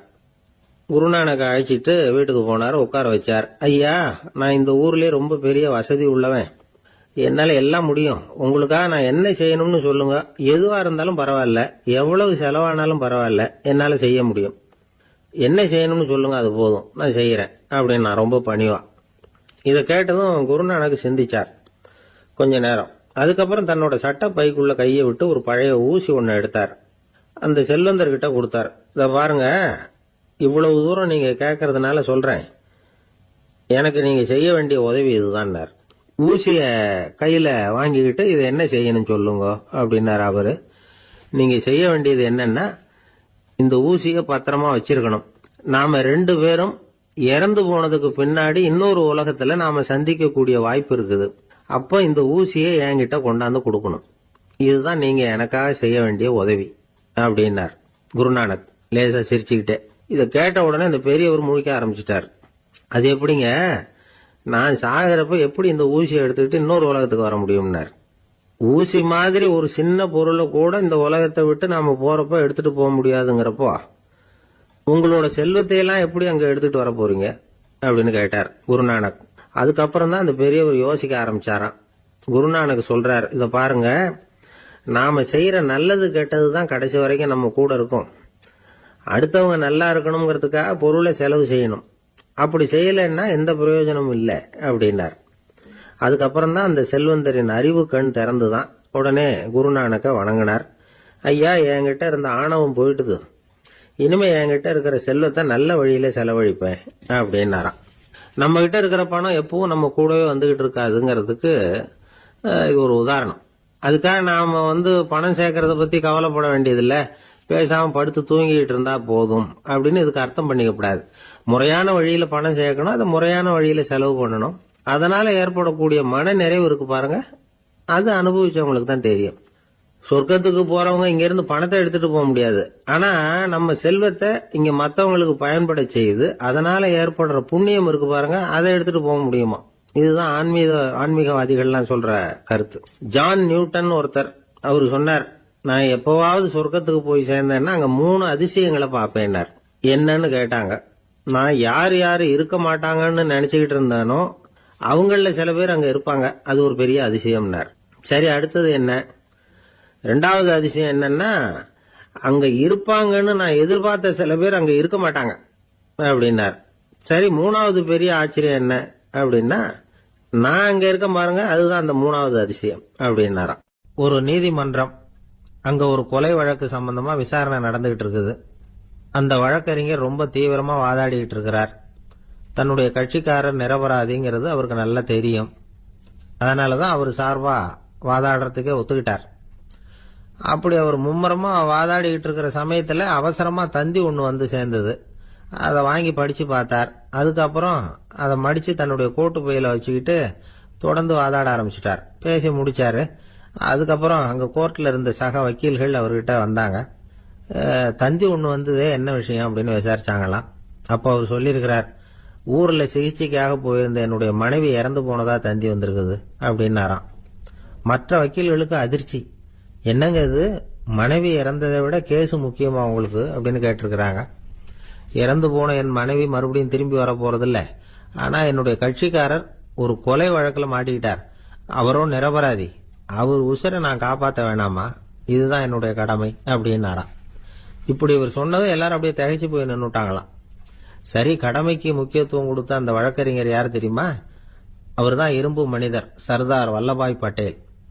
குஜராத் மாநிலத்தில் 1875 அக்டோபர் 31 அன்றைக்கு ஜாவேரி பாய் அப்படிங்கிறவருக்கு 4வது பிள்ளையா அவர் பிறந்தாராம். இந்த ஜாவேரி பாய் யார் தெரியுமா? ஜான்சி ராணி லட்சுமி பாய் போர் படையில ஒரு வீரரா பணிபுரிஞ்சவர். இளம் வயசுல வல்லபாய் படேல் ரொம்ப சிரமப்பட்டு படிச்சிருக்கார். விடாமுயற்சி வெற்றியை கொடுத்தது. கல்லூரியிலையும் காலடி வச்சார். அதுக்கப்புறம் வக்கீல் பட்டத்தையும் வாங்கினார். பிரிட்டிஷ் ஆட்சி நடந்துகிட்டு இருந்த சமயம் குஜராத்தை சேர்ந்த பர்டோலி தாலுகாவில் விவசாயிகள் மேல அரசாங்கம் திடீர்னு நில வரியை வசதி விட்டுதான். ஏழை விவசாயிகள் ரொம்ப கஷ்டப்பட்டிருக்காங்க. அரசாங்கம் வரி செலுத்தாத விவசாயிகளின் நிலங்களை எல்லாம் ஜப்தி செஞ்சுதான். அரசாங்கத்தை எதிர்க்கிறவங்களை எல்லாம் கைது பண்ணி சிறையில அடைச்சுட்டாங்களாம். சில பேர் வீடு வாசல் ஆடு மாட்டையெல்லாம் வித்து கூட வரி கட்ட வேண்டிய நிலைமைக்கு ஆளாயிட்டாங்க. வழக்கறிஞர் வல்லபாய் படேல் நில வரியை உடனே ரத்து பண்ணணும் அப்படின்னு பம்பாய் கவர்னருக்கு ஒரு கடிதம் எழுதினார். எந்த பலனும் இல்லை. உடனே எல்லா விவசாயிகளையும் அணி திரட்டினார். அதுக்கு தானே தலைமை தாங்கினார். சத்தியாகிரகம் நடத்தினார். அந்த பகுதியில் எந்த வேலையும் நடக்கல. வேற வழி இல்லை. ஆட்சியாளர்கள் உடனே வரியை ரத்து பண்ணாங்க. சிறையில் இருந்தவங்களெல்லாம் வெளில விட்டாங்க. 1928 ஆகஸ்ட் 6 சர்க்காருக்கும் விவசாயிகளுக்கும் இடையில ஒரு உடன்பாடு ஏற்பட்டது. அதுக்கப்புறம் தான் நிலைமை சரியா போச்சான். வல்லபாய் பட்டேலின் பொது சேவையை பாராட்டின பொதுமக்கள் அவருக்கு சர்தார் அப்படிங்கிற பட்டத்தை கொடுத்தாங்களாம். சர்தார்னா தலைவர் அல்லது தளபதினு அர்த்தம். இரும்பு மனிதர்னு இவருக்கு பேரு. இருந்தாலும் நகைச்சுவை உணர்வும் இவருக்கு நிறைய உண்டு. ஒரு தடவை ஒரு பத்திரிகை நிருபர் வந்திருக்கார். சர்தார் பட்டேல் கிட்ட அவருக்கு பிடிச்ச பண்பாடு கலாச்சாரம் எது அப்படின்னு கேட்கணும்னு ஆசை. அதனால அவரை பார்த்து கேட்டாராம், ஏங்க உங்களுக்கு பிடிச்ச கல்ச்சர் எது அப்படின்னு கேட்டிருக்கார். இதுக்கு சர்தார் பட்டேல் சொன்ன பதில் என்ன தெரியுமா? எனக்கு பிடிச்ச கல்ச்சர் அக்ரிகல்ச்சர் அப்படின்னு. ஒரே ஒரு ஊர்ல ஒரு அம்மா இருந்தாங்க. அந்த அம்மாவுக்கு ஒரே ஒரு பிள்ளையாண்டான். அவனுக்கு ரொம்ப அக்கறையோட கல்யாணம் பண்ணி வச்சாங்க. கல்யாணம் முடிஞ்சதும் மருமக பொண்ணு வீட்டுக்கு வந்து சேர்ந்தது. அப்பாடா, என் கடமை முடிஞ்சது, இனிமே அக்கடான்னு எங்கேயாவது ஒரு மூலையில படுத்து கிடக்கலாம் அப்படின்னு நினைச்சாங்க அந்த அம்மா. ஆனா நினைக்கிறபடி எங்க நடக்குது? அதுக்கப்புறம் தான் பிரச்சனையே ஆரம்பமாச்சு. மருமகள் குணம் சரியில்லை, ஒரு மாதிரி. அந்த பொண்ணு வீட்டுக்கு வந்ததுமே முதல் வேலையா மாமியாரை பார்த்து, அதுதான் நான் வந்துட்டேன்ல, இனிமே உங்களுக்கு என்ன வேலைங்க, புறப்பட வேண்டியது தானே, காசி ராமேஸ்வரம்னு எங்கேயாவது போங்க அப்படின்னுட்டு தான். மாமியாரை பார்த்தாங்க, கொஞ்சம் யோசனை பண்ணாங்க. இந்த பாருமா, நீ இப்படி சொல்றதுக்கு முன்னாடியே வீட்டை விட்டு புறப்படணுங்கிற முடிவுக்கு நான் வந்துட்டேன். வீட்டை மட்டும் இல்ல, இந்த உலகத்தை விட்டே கூட போறதுக்கு தயாரா இருக்கிறேன். ஆனா ஒரே ஒரு விஷயத்துக்காக என் உயிரை கையில பிடிச்சிக்கிட்டு இருக்கிறேன் அப்படின்னாங்களாம். என்ன விஷயம்னு கேட்டது இந்த மருமக பொண்ணு. வேற ஒண்ணும் இல்ல, என் பிள்ளைக்கு கல்யாணம் பண்ணி வச்சுட்டேன். ஒரு பேர புள்ள பிறந்து அதை என் கண்ணால பாத்துட்டேன்னா நான் எங்க வேணும்னாலும் போறதுக்கு தயாரா இருக்கிறேன் அப்படின்னாங்களாம் அந்த மாமியார். மாமியார் இப்படி சொல்றதுலயும் நியாயம் இருக்கிறதாக பட்டுது அந்த பொண்ணுக்கு. சரி, அப்படியே இருந்து பார்த்துட்டு போகலாம் அப்படின்னு அனுமதி கொடுத்தது. கொஞ்ச காலத்துல ஒரு பேரன் பிறந்தான். அந்த அம்மாவும் பேரனை கண்ணால பாத்துட்டாங்க. சரி, பேரனை பார்த்தாச்சுல, இனிமே புறப்பட வேண்டியது தானே அப்படின்னது மருமக பொண்ணு. மாமியார் பார்த்தாங்க, நீ சொல்றது சரிதாம்மா, அதுல ஒன்றும் தப்பு இல்லை. என்னோட பேரன் உங்களை அம்மா அப்பான்னு கூப்பிடுறத என் காது குளிர கேட்டுட்டு போயிடுறேனே அப்படின்னாங்களாம். சரி, அந்த ஆசையை நிறைவேறட்டும் அப்படின்னு காத்துக்கிட்டு இருந்தாங்க. பேரன் வளர்ந்தான், நடந்தான், பள்ளிக்கூடம் போனா, பெரியவனானா. மருமக பொண்ணு மறுபடியும் மாமியாரை விரட்ட ஆரம்பிச்சுட்டுது, இன்னும் புறப்புள்ளையான்னு. இதை பாருமா, இது வரைக்கும் இருந்துட்டேன். பேரனோட கல்யாணத்தையும் கண்ணால பார்த்தாதான் இந்த கட்டை வேகும் போல இருக்குது அப்படின்னு சொல்லி ஒரு மாதிரியா பேச ஆரம்பிச்சாங்க. இதுவும் நியாயமான ஆசையாக தான் படுது அப்படின்னு அது யோசிச்சிருக்கு அந்த பொண்ணு. சரின்னு அதுக்கும் ஒத்துக்கிட்டது. உடனே பேரனுடைய கல்யாணமும் முடிஞ்சது ஒரு வழியா. இனிமே ஒரு நொடி கூட இங்க இருக்கக்கூடாது, புறப்படுங்க அப்படின்னு மாமியாரை விரட்டிச்சான் அந்த பொண்ணு. இப்ப அந்த மாமியார் தன்னோட மருமகளை பார்த்து சொல்றாங்க, இதோ கிளம்பிட்டேம்மா, என் மூட்டை முடிச்செல்லாம் கட்டிக்கிட்டேன், புறப்பட்டுட்டேன். அப்படியே நீயும் உன் துணிமணிகளை மூட்டை கட்டிக்கிட்டு கிளம்பிடும், என்னோட சேர்ந்து 2 பேருமா சேர்ந்து போயிடலாம் அப்படின்னாங்களாம். அந்த பொண்ணு முழிக்குது. முழிக்காதே, உனக்கும் ஒரு மருமக வந்துட்டா, இனிமே நீயும் ஒரு மாமியார் தானே, உனக்கும் இனிமே இங்க வேலை இல்லை, புறப்படு அப்படின்னாங்களாம். அப்பதான் அந்த பொண்ணு சிந்திக்க ஆரம்பிச்சுதான், தன்னோட தவறு புரிஞ்சுதான். இந்த தகவலை கேட்டுட்டு இருக்கிற மருமகள்லாம் இதை பற்றி கொஞ்சம் யோசிச்சு பார்க்கணுங்கிறதுக்காகத்தான் இதை சொல்கிறோம் மாமியார்கள் சார்பாக. கொஞ்ச நாளைக்கு முன்னாடி ஒரு பொண்ணை பார்த்து பேசுகிற சந்தர்ப்பம் கிடைச்சிது ஒரு கல்யாண வீட்டில். அந்த பொண்ணு சொல்லிச்சு, சார் எனக்கு கல்யாணம் ஆகி 15 வருஷம் ஆகுது, நான் மாமியார்கிட்ட சண்டை போட்டதே இல்லை அப்படின்னு ரொம்ப அடக்கமாக சொல்லிச்சு. அது எப்படிம்மா சாத்தியமாச்சுன்னு கேட்டோம். எனக்கு கல்யாணம் ஆகி 15 வருஷம்தான் ஆச்சு, ஆனால் என் மாமியார் செத்து போய் 20 வருஷத்துக்கு மேலே ஆயிட்டுது அப்படின்னுது. ஒருத்தர் வேகமாக நடந்து போறார். கடத்தெருவில் ஒரு ஸ்வீட்டு கடையை பார்க்குறார். உடனே சடன் பிரேக் போட்டது மாதிரி நிற்கிறார். ஒரு ஸ்வீட் வாங்கி சாப்பிடலாமேன்னு மனசு சொல்லுது. டாக்டர் வேணாம்னு சொல்லியிருக்கிறார், உடம்புக்கு ஒத்துக்காது, அதனால அது வேணாம்னு சொல்லுது அறிவு. இவர் மனசு சொல்றத கேட்கல, அறிவு சொல்றபடி கேட்கிறார். அதனால மறுபடியும் வேகமா அங்கிருந்து நடந்து போயிடுறார். அவர் நல்ல மனுஷன். மனுஷனுக்கு அறிவும் இருக்குது, உணர்ச்சியும் இருக்குது. எதுக்கு எடுத்தாலும் உணர்ச்சி வசப்பட்டுக்கிட்டு இருக்கக்கூடாது, அறிவு வசத்துல நாம இருக்கணும். அப்பதான் நாம நல்லபடியா வாழ முடியும். இல்லைன்னா அவஸ்தை தான். மகாபாரதத்துல சந்தனுன்னு சொல்லி ஒரு அரசன் வர்றான். அவன் ஒரு சமயம் அறிவு வசப்படாம உணர்ச்சி வசப்படுறான். அதாவது ஒரு நாள் கங்கை கரையில ஒரு அழகான பொண்ணை பார்க்கறான். இவனுடைய மனசு அவகிட்ட போயிடுது. அவளை கல்யாணம் பண்ணிக்கிறதுக்கு ஆசைப்படுறான். அந்த பொண்ணு சரின்னு சம்மதிக்கிறா. ஆனா ஒரு நிபந்தனை போடுறா. அந்த நிபந்தனைக்கு சம்மதம்னு சொன்னாதான் உன்னை கல்யாணம் பண்ணிக்குவேன்னு சொல்றா. சரி, அவ போட்ட நிபந்தனை என்ன தெரியுமா? இது மாதிரி நான் உங்க மனசு புண்படுற மாதிரி எந்த காரியம் பண்ணாலும் நீங்க என்ன ஏன்னு கேட்கக்கூடாது, நான் செய்யற காரியத்தை தடுக்கவும் கூடாது. அப்படி நீங்க செஞ்சா அடுத்த கணமே நான் உங்களை பிரிஞ்சு போயிடுவேன். இதுதான் அந்த பொண்ணு போட்ட நிபந்தனை. சந்தன அரசன் இந்த நிபந்தனையை ஒத்துக்கலாமா? இதை அறிவுபூர்வமா யோசிச்சிருந்தா இதுக்கு கட்டுப்பட்டுக்க மாட்டான். இந்த நிபந்தனைக்கு நான் சம்மதிக்க மாட்டேன்னு தான் சொல்லியிருக்கணும். ஆனா அவன் அந்த நேரத்துல உணர்ச்சி வசத்துல இருந்தான். அதனால நீ என்ன சொன்னாலும் சரின்னு ஒத்துக்கிட்டான். அவன் கல்யாணம் பண்ணிக்கிட்டான். இதனால என்ன ஆச்சு? 7 பச்சை இளம் குழந்தைகளை பிறந்த உடனே அவ கங்கையில தூக்கி எறிஞ்சு கொல்லக்கூடிய கோர காட்சிய இவன் ஒண்ணு பின்னாடி ஒன்னா பார்க்க வேண்டியதா போச்சு. கடைசியில 8வது குழந்தை பிறந்ததுன்னு தான் அவனுடைய அறிவு மேலோங்குது. அந்த கொடிய செயலை தடுத்து நிறுத்துறான். அந்த 8வது குழந்தை தான் பின்னாடி பீஷ்மர் ஆகிறார். ஒரு பக்தி பிரசங்கத்துல ஒரு பேச்சாளர் இந்த விஷயத்தை சொல்லிவிட்டு இன்னொரு விஷயமும் சொன்னார். அது என்னன்னா, சந்தனு மன்னன் அறிவுக்கும் உணர்ச்சிக்கும் நடுவில் அகப்பட்டு தவிச்சதுனால அவன் வம்சத்துல வந்த கௌரவர்கள் உணர்ச்சி வசப்பட்டாங்க, பாண்டவர்கள் அறிவு வசப்பட்டாங்க அப்படின்னு சொன்னார். மனுஷனுக்கு உணர்ச்சியை விட அறிவு மேலோங்கி இருக்கணுங்கிறது சரிதான். ஆனால் அந்த அறிவை எப்படி உபயோகப்படுத்துறோங்கிறது முக்கியம். ஒருத்தர் சொன்னார், சார் இன்னைக்கு கோயம்புத்தூர்ல ஒரு கல்யாணம், அதுக்கு நான் போக முடியலையேன்னு நினைக்கும் பொழுது மனசுக்கு ரொம்ப வருத்தமா இருக்குது சார் அப்படின்னார். ரொம்ப உணர்ச்சி வசப்பட்டார். அதுக்காக கவலைப்படாதீங்க சார், ஒரு வாழ்த்து தந்தி கொடுத்துருங்களேன் அப்படின்னார் இன்னொருத்தர். அது எப்படி சார் முடியும்னார் அவரு. நான் தானே சார் கல்யாண மாப்பிள்ளை அப்படிங்கிறார் அந்த ஆள். கொஞ்சம் தூரத்துல நாம நிக்கிறோம். எட்டத்துல இருந்துகிட்டு அவரை கவனிக்கிறோம். அவர் போன்ல பேசுறத, அவர் பேசுகிற வார்த்தைகள் என்ன அப்படிங்கறது நம்ம காதுல விழல. ஆனாலும் அவர் பேசிக்கிட்டு இருக்கிறது நல்ல செய்தியா கெட்ட செய்தியா அப்படிங்கறத நம்மால யூகிக்க முடியும். மகிழ்ச்சியான செய்தியை பேசும்போது முகம் மலருது, புன்னகை பூக்குது. இதுல ஒண்ணு நீங்க கவனிக்கணும். தொலைபேசியில நாம பேசுறப்போ நம்மோட பேசுறவர் எதிரில் இல்ல. அவர் தொலைபேசி வழியா நம்ம குரலை மட்டும்தான் கேட்க போறார். நம்ம முகத்தை அவர் பார்க்க போறதில்ல. அப்படி இருந்தும் அப்ப நம்ம முகம் ஏன் மலரணும் அப்படின்னா, இதுதான் உடல் மொழி, பாடி லாங்குவேஜ் அப்படின்னு சொல்றாங்க. நம்ம அறியாமலேயே நம்ம உடம்பு செய்திகளை தெரிவிக்குது பாருங்க, அதுதான் உடல் மொழி. ஒரு மனிதர் தொலைபேசியில பேசிக்கிட்டு இருக்கிறத நீங்க தூரத்துல இருந்து கவனிச்சுக்கிட்டே அவர் நண்பரோட பேசுறாரா, மனைவியோட பேசுறாரா, குழந்தையோட பேசுறாரா, இல்ல மேல் அதிகாரி கிட்ட பேசுறாரா, அல்லது அவருக்கு கீழே பணிபுரிகிறவர்கள் கிட்ட பேசுறாரா அப்படிங்கறத கண்டுபிடிக்கலாம். அதுக்கு காரணம் அவருடைய உடல் மொழி. இந்த உடல் மொழி கூட நம்ம வாழ்க்கையின் முன்னேற்றத்துக்கு பயன்படும். இத பத்தியெல்லாம் கூட சில நிபுணர்கள் ஆராய்ச்சி பண்ணி பார்த்திருக்கிறாங்க. அவங்க சில விவரங்களை சொல்றாங்க. குறிப்பா ஒருத்தர் தன்னுடைய நாற்காலியில கிட்டத்தட்ட படுத்துக்காத குறையா உட்கார்ந்துருக்கிறாருன்னு வச்சுங்க. எதிர இருக்கிறவர் பேசுறது அவருக்கு பிடிக்கலன்னு அர்த்தமா. தலையை சொரிஞ்சுக்கிறது, வேற வேற திசைகளில் பார்க்கறது, கொட்டாவி விடுறது, கால்களை மாத்தி போட்டு உட்கார்றது, களைப்பா கை விரல்களை அப்படியே பின்னிக்கிறது, அடிக்கடி கடிகாரத்தை பார்க்கறது, இப்படிலாம் ஒருத்தர் பண்ணிட்டு இருக்கிறாருன்னா நாம கூடிய சீக்கிரம் அந்த இடத்த விட்டு எழுந்திரிச்சு வந்துடுறது நல்லது. ஏன்னா இதெல்லாம் அவருடைய சலிப்பு, சோர்வு, ஆர்வமின்மை, இதுக்கு அடையாளங்கள். நம்முடைய பேச்சு அவரை சலிப்படைய வச்சுட்டதுன்னு அர்த்தம்.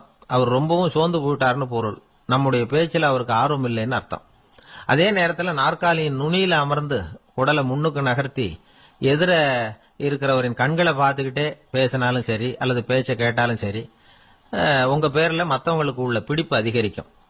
நாம எப்படிப்பட்டவர்ங்கிறத நம்ம உடம்பும் நடை உடை பாவனையும் அடுத்தவங்களுக்கு காட்டி கொடுத்துரும். உங்க உடம்பு, உங்க பார்வை, நடை, உட்கார்ற விதம், இதை வச்சுக்கிட்டே நீங்க பொறுப்புள்ளவரா, முரடரா, அலட்சியமானவரா, மரியாதை தெரிஞ்சவரா, அடக்கமானவரா, நம்பிக்கைக்கு உரியவரா, நாணயம் இல்லாதவரா, பயந்தவரா, திறமசாலியா, அப்பாவியா அப்படிங்கறதெல்லாம் கண்டுபிடிச்சிடலாம். அதனால இந்த உடல் மொழியை புரிஞ்சுக்கிட்டு நம்மளை கொஞ்சம் சரிப்படுத்திக்கிட்டோம்னா வாழ்க்கையில சுலபமா பல காரியங்களை சாதிக்க முடியும்.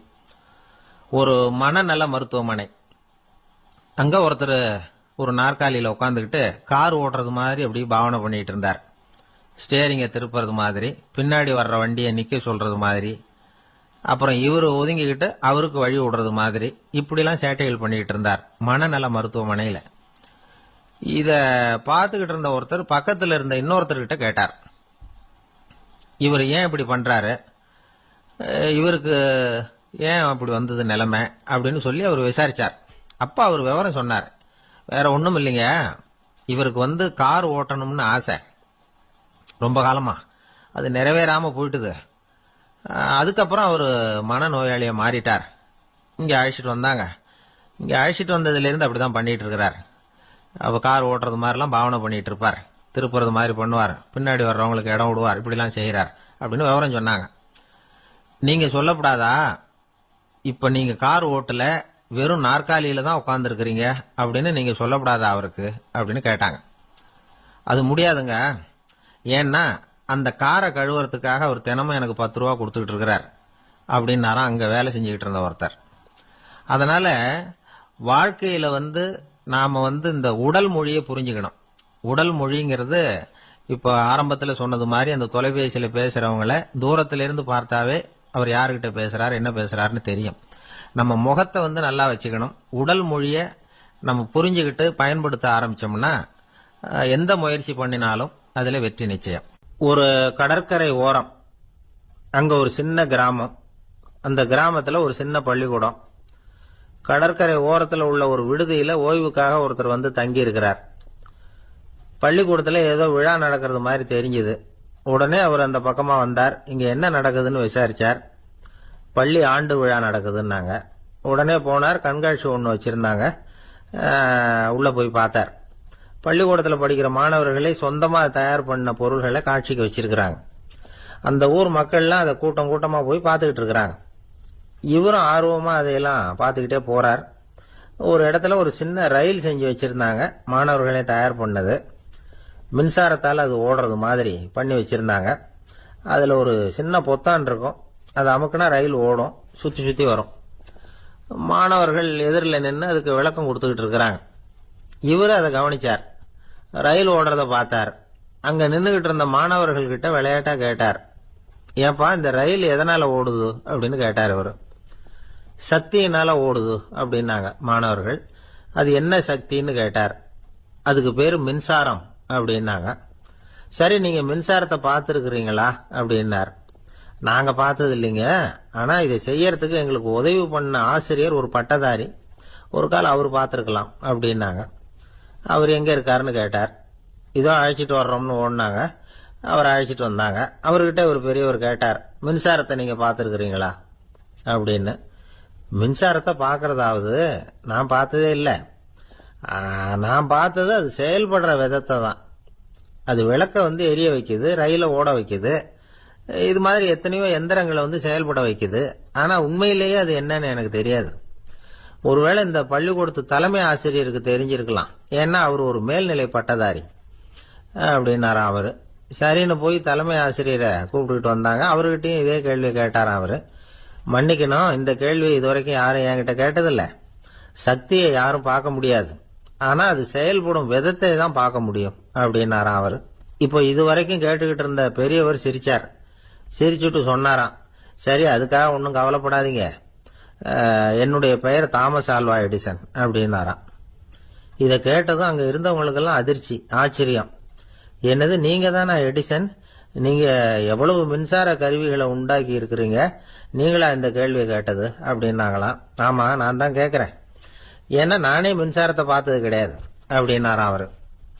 அன்புங்கிறது இப்படிப்பட்டதுதாங்கிறார் ஓஷோ. அன்புங்கிறது நம்ம உடற்கூறு அமைப்பில் இல்லை, அது நம்ம உடம்புல உள்ள சுத்த சக்தியின் வெளிப்பாடு. அதை உணரத்தான் முடியுமே தவிர பார்க்க முடியாது. அன்பே உன்னை நான் என் இருதயத்தில் வச்சிருக்கிறேன் அப்படின்னு எல்லாம் சொல்லுவான். இதெல்லாம் சும்மா. இது டாக்டர்கள் சொல்ற இருதயம் கிடையாது. அது ரத்தத்தை தள்ளுகிற ஒரு கருவி, அவ்வளவுதான். ஞானிகள் சொல்லுகிற இதயம் வேற, அது கண்ணுக்கு புலப்படாத ஒரு சக்தி. என்னுடைய இதயம் ரொம்ப விசாலமானது சார் அப்படின்னார் ஒருத்தர். அப்படிங்களான்னு ரொம்ப மரியாதையா, ஆமாங்க டாக்டர் அப்படிதான் சொல்றார், கொஞ்சம் வீங்கி போய் பெருசா இருக்குதான் அப்படின்னார். அள்ள அள்ள குறையாதது அக்ஷய பாத்திரம், அது நமக்கு தெரியும், கேள்விப்பட்டிருக்கிறோம். ஆனா போட போட நிரம்பாத ஒரு பாத்திரம் உண்டு.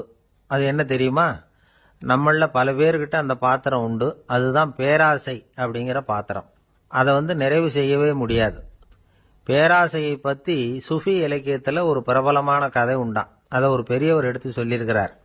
ஒரு மன்னர் நகர்வலம் போயிட்டு இருக்கார். ஒரு பிச்சைக்காரன் மன்னர் எதிரில் வரான். பிச்சை போடுங்கிறான். என்னுடைய அமைதியை கெடுக்காதே போங்கிறார் மன்னர். அவன் சிரிக்கிறான். அரசே, உங்களுடைய அமைதி கெடக்கூடிய நிலையில் இருந்தா அதுக்கு பேர் அமைதியே கிடையாது அப்படின்னு நானா. எதிரில் நிக்கிறது வெறும் பிச்சைக்காரன் இல்லை, யோகி அப்படிங்கிறத மன்னர் புரிஞ்சுக்கிட்டார். துறவியே, உங்களுக்கு என்ன வேணும்னாலும் கேளுங்க, கொடுக்குறேன்னாராம். அந்த துறவி மறுபடியும் சிரிக்கிறார். அரசே, உங்களால முடியாததையெல்லாம் கொடுக்க முடியும்னு சத்தியம் செய்யாதீங்க அப்படின்னார். மன்னருக்கு கோபம் வந்துட்டுது. என்ன இவர் இப்படி சொல்றாரு அப்படின்னு நினைச்சார். நகர்வலத்தை பாதியிலேயே நிறுத்தினார். வாங்க அரண்மனைக்குன்னார். துறவியை அழைச்சிக்கிட்டு அரண்மனைக்கு வந்துட்டார். துறவி தன்கிட்ட இருந்த பிச்சை பாத்திரத்தை நீட்டினார். இது நிறைய எனக்கு பொற்காசுகள் வேணும் அப்படின்னாராம். அவ்வளவுதானா, இது ஒரு பெரிய காரியமா அப்படின்னு கையை தட்டினாராம் மன்னர். ஒரு பெரிய தாம்பாளம் நிறைய பொற்காசுகள் சேர்ந்தது. அதை அள்ளி போட்டார். போட போட அந்த பிச்சை பாத்திரம் நிரம்பவே இல்லை. பொற்காசுகள் போட போட அவ்வளவையும் உள்ள வாங்கிக்கிட்டே இருக்குது. அரசாங்க கஜானாவே காலி ஆயிட்டுது. மூட்டை மூட்டையா பொற்காசுகளை கொட்டி பார்த்துட்டாங்க. அது முழுங்கிக்கிட்டே இருக்குது. கடைசி வரைக்கும் அந்த பிச்சை பாத்திரம் நிரம்பவே இல்லை. அரசர்கிட்ட இருந்த கர்வம் போயிட்டுது. அப்படியே பொத்துன்னு துறவி காலில் விழுந்தார். அப்போ அந்த துறவி சொன்னாராம், மன்னா, இந்த பிச்சை பாத்திரத்தை உங்களால மட்டும் இல்லை, வேற யாராலையும் நிரப்ப முடியாது. அதுக்கு என்ன காரணம்னா, இது சாதாரண பிச்சை பாத்திரம் இல்லை, பேராசைகளோட வாழ்ந்து செத்து போன ஒரு மனிதனின் மண்டை ஓடுது அப்படின்னாராம். பாருங்க, இதுதான் அந்த சுஃபி இலக்கிய கதை. செத்த பிறகும் நிறைவு இல்லைன்னா அது எப்பேற்பட்ட பேராசையா இருக்கும்னு யோசிச்சு பார்த்துங்க. நம்மால் ஒருத்தர் கல்யாணம் பண்ணிக்க பொண்ணு பார்த்துக்கிட்டு இருந்தார். அழகு, அறிவு, படிப்பு எதுவும் தேவையில்லை, பணம் மட்டும் இருந்தா போதும் அப்படின்னு பார்க்கறவங்க கிட்ட எல்லாம் சொல்லி வச்சார். ரொம்ப நாளைக்கு அப்புறம் ஒரு பணக்காரர் கிடைச்சார். அவர் சொன்னார், இதை பாருங்க, எனக்கு 20 வயசுல ஒரு மகள், அவளை நீங்க கல்யாணம் பண்ணிக்கிட்டா 2 லட்சம் பணம் கொடுப்பேன். 25 வயசுல ஒரு பொண்ணு, அவளை கல்யாணம் பண்ணிக்கிட்டா 2.5 லட்சம் தருவேன். 30 வயசுல ஒரு பொண்ணு இருக்கா, அவளை கல்யாணம் பண்ணிக்கிட்டா 3 லட்சம் தருவேன். என்ன சொல்ற அப்படின்னாராம். இவன் கொஞ்ச நேரம் யோசிச்சு பார்த்துருக்கான். அதுக்கப்புறம் மெதுவா அவரை நிமிந்து பார்த்து, ஏன் சார், உங்ககிட்ட 50 வயசுல ஏதாவது பொண்ணு இருக்கா அப்படின்னு கேட்டானா. ஒரு ஊர்ல ஒரு ஞானி இருக்கிறார். ரொம்ப பெரிய ஞானி. ரொம்ப வயசாயிட்டுது.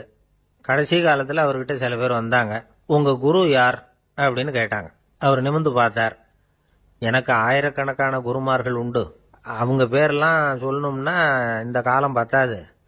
ஆனா முக்கியமான ஒரு 3 பேரை பத்தி மட்டும் உங்களுக்கு சொல்றேன் அப்படின்னாராம். அப்புறம் சொன்னார், அந்த 3 பேர்ல ஒருத்தன் ஒரு திருடன். ஒரு சமயம் ஒரு பாலைவனம் வழியா நான் போய்கிட்டு இருந்தேன்.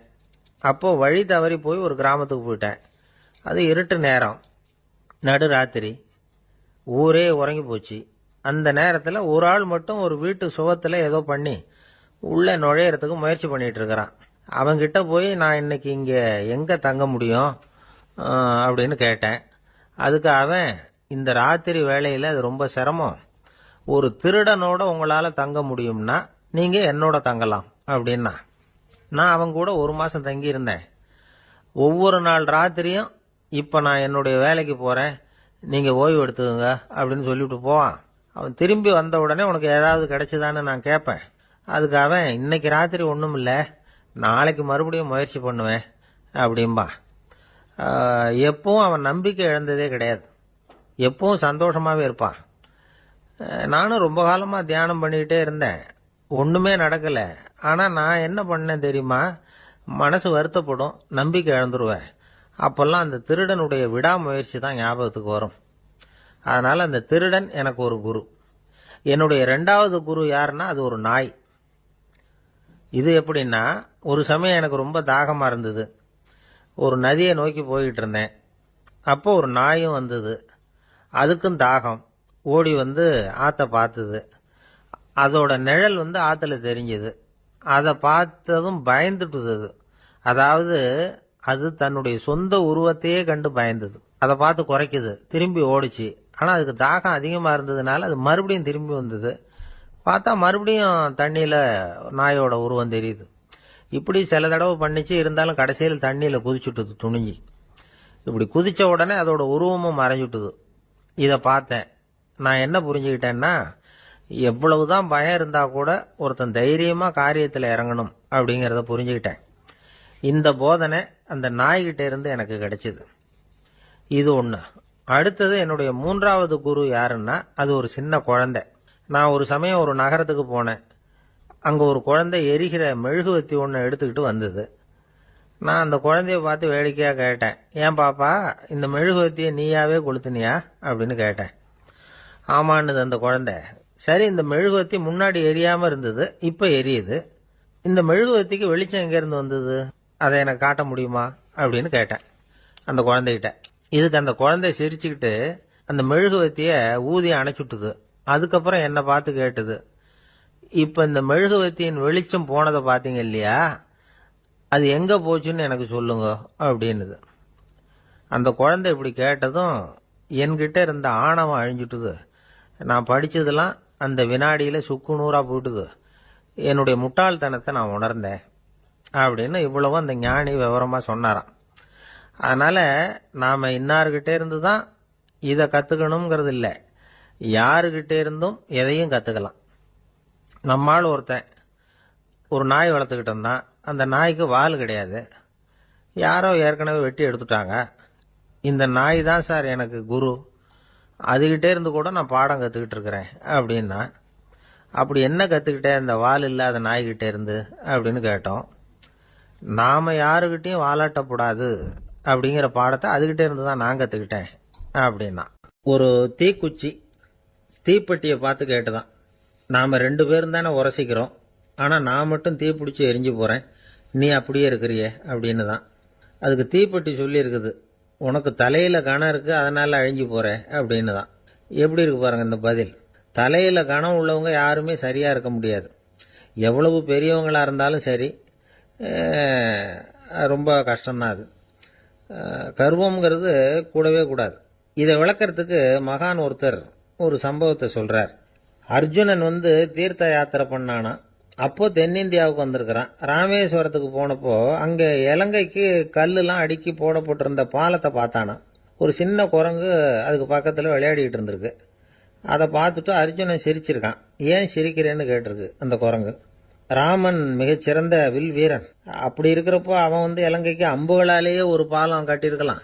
அதை விட்டுட்டு போயும் உன்ன மாதிரி குரங்குகளை துணையாக வச்சுக்கிட்டு இப்படி ஒரு கருங்கல் பாலத்தை கட்டியிருக்கிறானே அப்படின்னு நானா. அம்புகளால் பாலம் கட்ட முடியுமா அப்படின்னு கேட்டுதான் குரங்கு.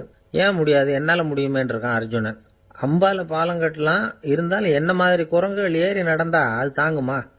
அதனால தான் ராமர் வந்து கருங்கல் பாலமே கட்டினார் அப்படின்னுது குரங்கு சொல்லிச்சான். அப்படியே சொல்கிற, நான் வேணும்னா இப்போ அம்புகளாலேயே ஒரு பாலத்தை கட்டுறேன், நீ அது மேலே ஏறி நடந்து பார்.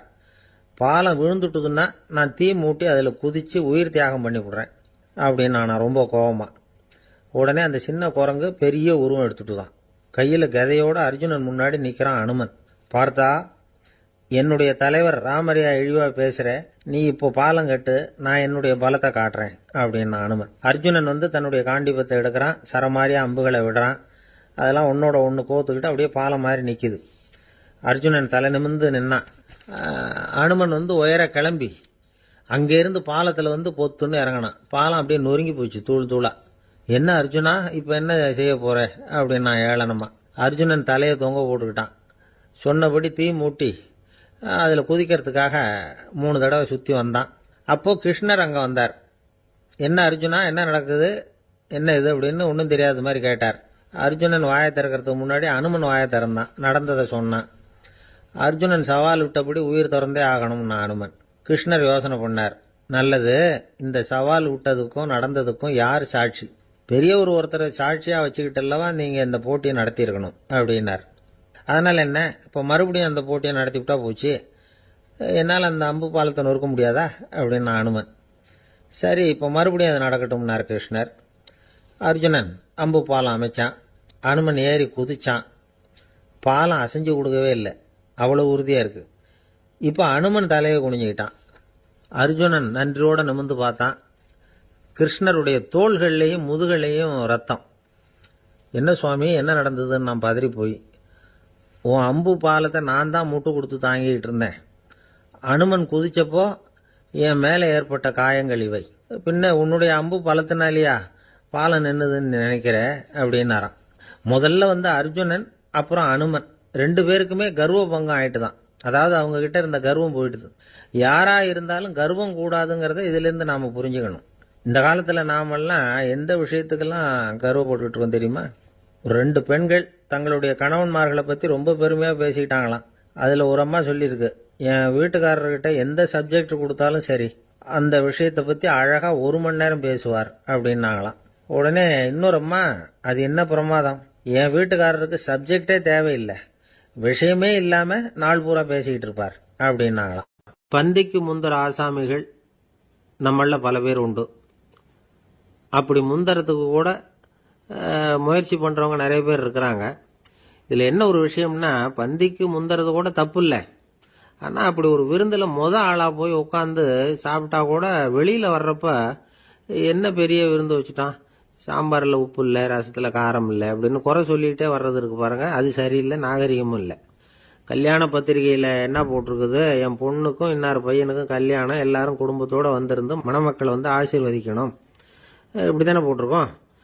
குடும்பத்தோட வந்து விருந்து சாப்பிட்டு சாப்பாடு எப்படி இருக்குன்னு அபிப்பிராயம் சொல்லிவிட்டு போங்க அப்படின்னா போட்டிருக்கு கல்யாண பத்திரிகையில. ஒருத்தர் வீட்டு விசேஷத்துக்கு போயிருக்கோம்னா எவ்வளவோ அசௌகரியங்கள் நமக்கு ஏற்படலாம். ஏராளமான கூட்டம் வந்திருக்கும். எல்லாரையும் அவங்க வந்து தனித்தனியாக கவனிச்சுக்கிட்டு இருக்க முடியாது. நாம தான் அனுசரித்து நடந்துக்கணும். நாமளா போய் வாழ்த்த வேண்டியவங்களை வாழ்த்தி விட்டு வந்து சேரணும்.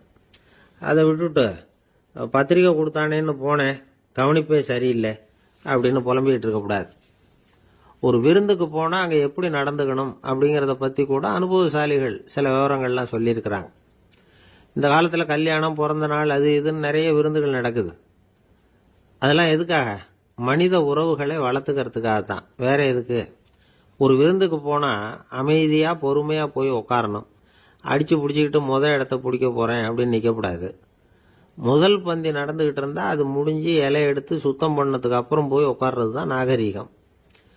இலை எடுக்கிறதுக்கு முன்னாடியே அங்கே போய் உட்காந்தா நல்லா இருக்காது. நீங்கள் சாப்பிட்டுட்டு உட்காந்துருக்கீங்களா, சாப்பிட்றதுக்கு உட்காந்துருக்கீங்களா, பார்க்குறவங்களுக்கு சந்தேகம் வந்துடும். அதே மாதிரி இலையில எல்லா ஐட்டமும் பரிமாறினதுக்கு அப்புறம் சாப்பிட ஆரம்பிக்கணும். ஒவ்வொரு ஐட்டமாக வைக்க வைக்க நாம பாட்டுக்கு எடுத்து உள்ளே தள்ளிகிட்டே இருந்தோம்னா எதை வச்சோம் எதை வைக்கலன்னு பரிமாறினவரே குழம்பி போயிடுவார். ஏன்னா எப்போ பார்த்தாலும் இலை காலியாகவே இருக்கும். சாப்பிட்றப்போ உங்கள் சாப்பாட்டையே நீங்கள் கவனிக்கணும். அடுத்தவங்க இலையில என்ன இருக்குது, பக்கத்தில் இருக்கிறவர் எதை அதிகமாக சாப்பிட்றார், இதெல்லாம் நமக்கு என்னத்துக்கு? எல்லாரும் சாப்பிட்டு முடிக்கிற வரைக்கும் பொறுமையாக இருக்கிறது தான் நல்லது. நீங்கள் மட்டும் திடீர்னு பாதியில் எழுந்திரிச்சு பக்கத்தில் இருக்கிறவங்களுக்கு சங்கடமாக இருக்குமேங்கிறதெல்லாம் யோசிக்காமல் நீங்கள் பாட்டு எழுந்திரிச்சு போகக்கூடாது. பக்கத்தில் உள்ளவங்க உங்களை எழுந்திரிக்க சொன்னால் எழுந்திரிச்சு போகலாம். விருந்துகளில் சாப்பாட்டை வீணாக்கிறதே ஒரு நாகரிகமாக போட்டுது. இந்த காலத்தில் சாப்பாட்டுக்கே கஷ்டப்பட்டுக்கிட்டு பல பேர் இந்த உலகத்தில் இருக்கிறப்போ சாப்பாட்டை வீணாக்கிறது எவ்வளவு பெரிய மோசங்கிறத நினச்சி பார்க்கணும். வேணுங்கிற அளவுக்கு கேட்டு வாங்கி சாப்பிட்றது தான் முறை. விருந்தில் இந்த பஃபே அப்படின்னு சொல்லி ஒரு முறை சொல்கிறாங்கல்ல, அதாவது உணவு வகைகளையெல்லாம் பொதுவாக ஒரு இடத்துல வச்சுடுறது, நமக்கு தேவையானதை நாமே எடுத்து ஒரு தட்டில் போட்டுக்கிட்டு சாப்பிட வேண்டியது. இதில் கூட சில பேர் தேவைக்கு அதிகமாக எடுத்து போட்டுக்கிட்டு வீணாக்குறாங்க. சில சமயம் வந்து கடைசியாக சாப்பிட போகிறவங்களுக்கு எல்லா ஐட்டமும் கிடைக்காம போகலாம். அதை போய் பெருசு பண்ணிகிட்டு இருக்கக்கூடாது. என்ன சார் இந்த அளவுக்கு கூடவா நாகரிகம் தெரியாமல் இருக்கிறோம், இதை போய் பெருசாக சொல்ல வந்துட்டீங்களே அப்படின்னு நினைக்கலாம். ஒருத்தர் 2 பேருக்கு இந்த விவரம் தேவைப்படலாம். அவங்க காதலையும் இது விழட்டுமேங்கிறதுக்காக தான் இது. ஒரு பெரிய கல்யாண விருந்து நடந்துக்கிட்டு இருந்தது.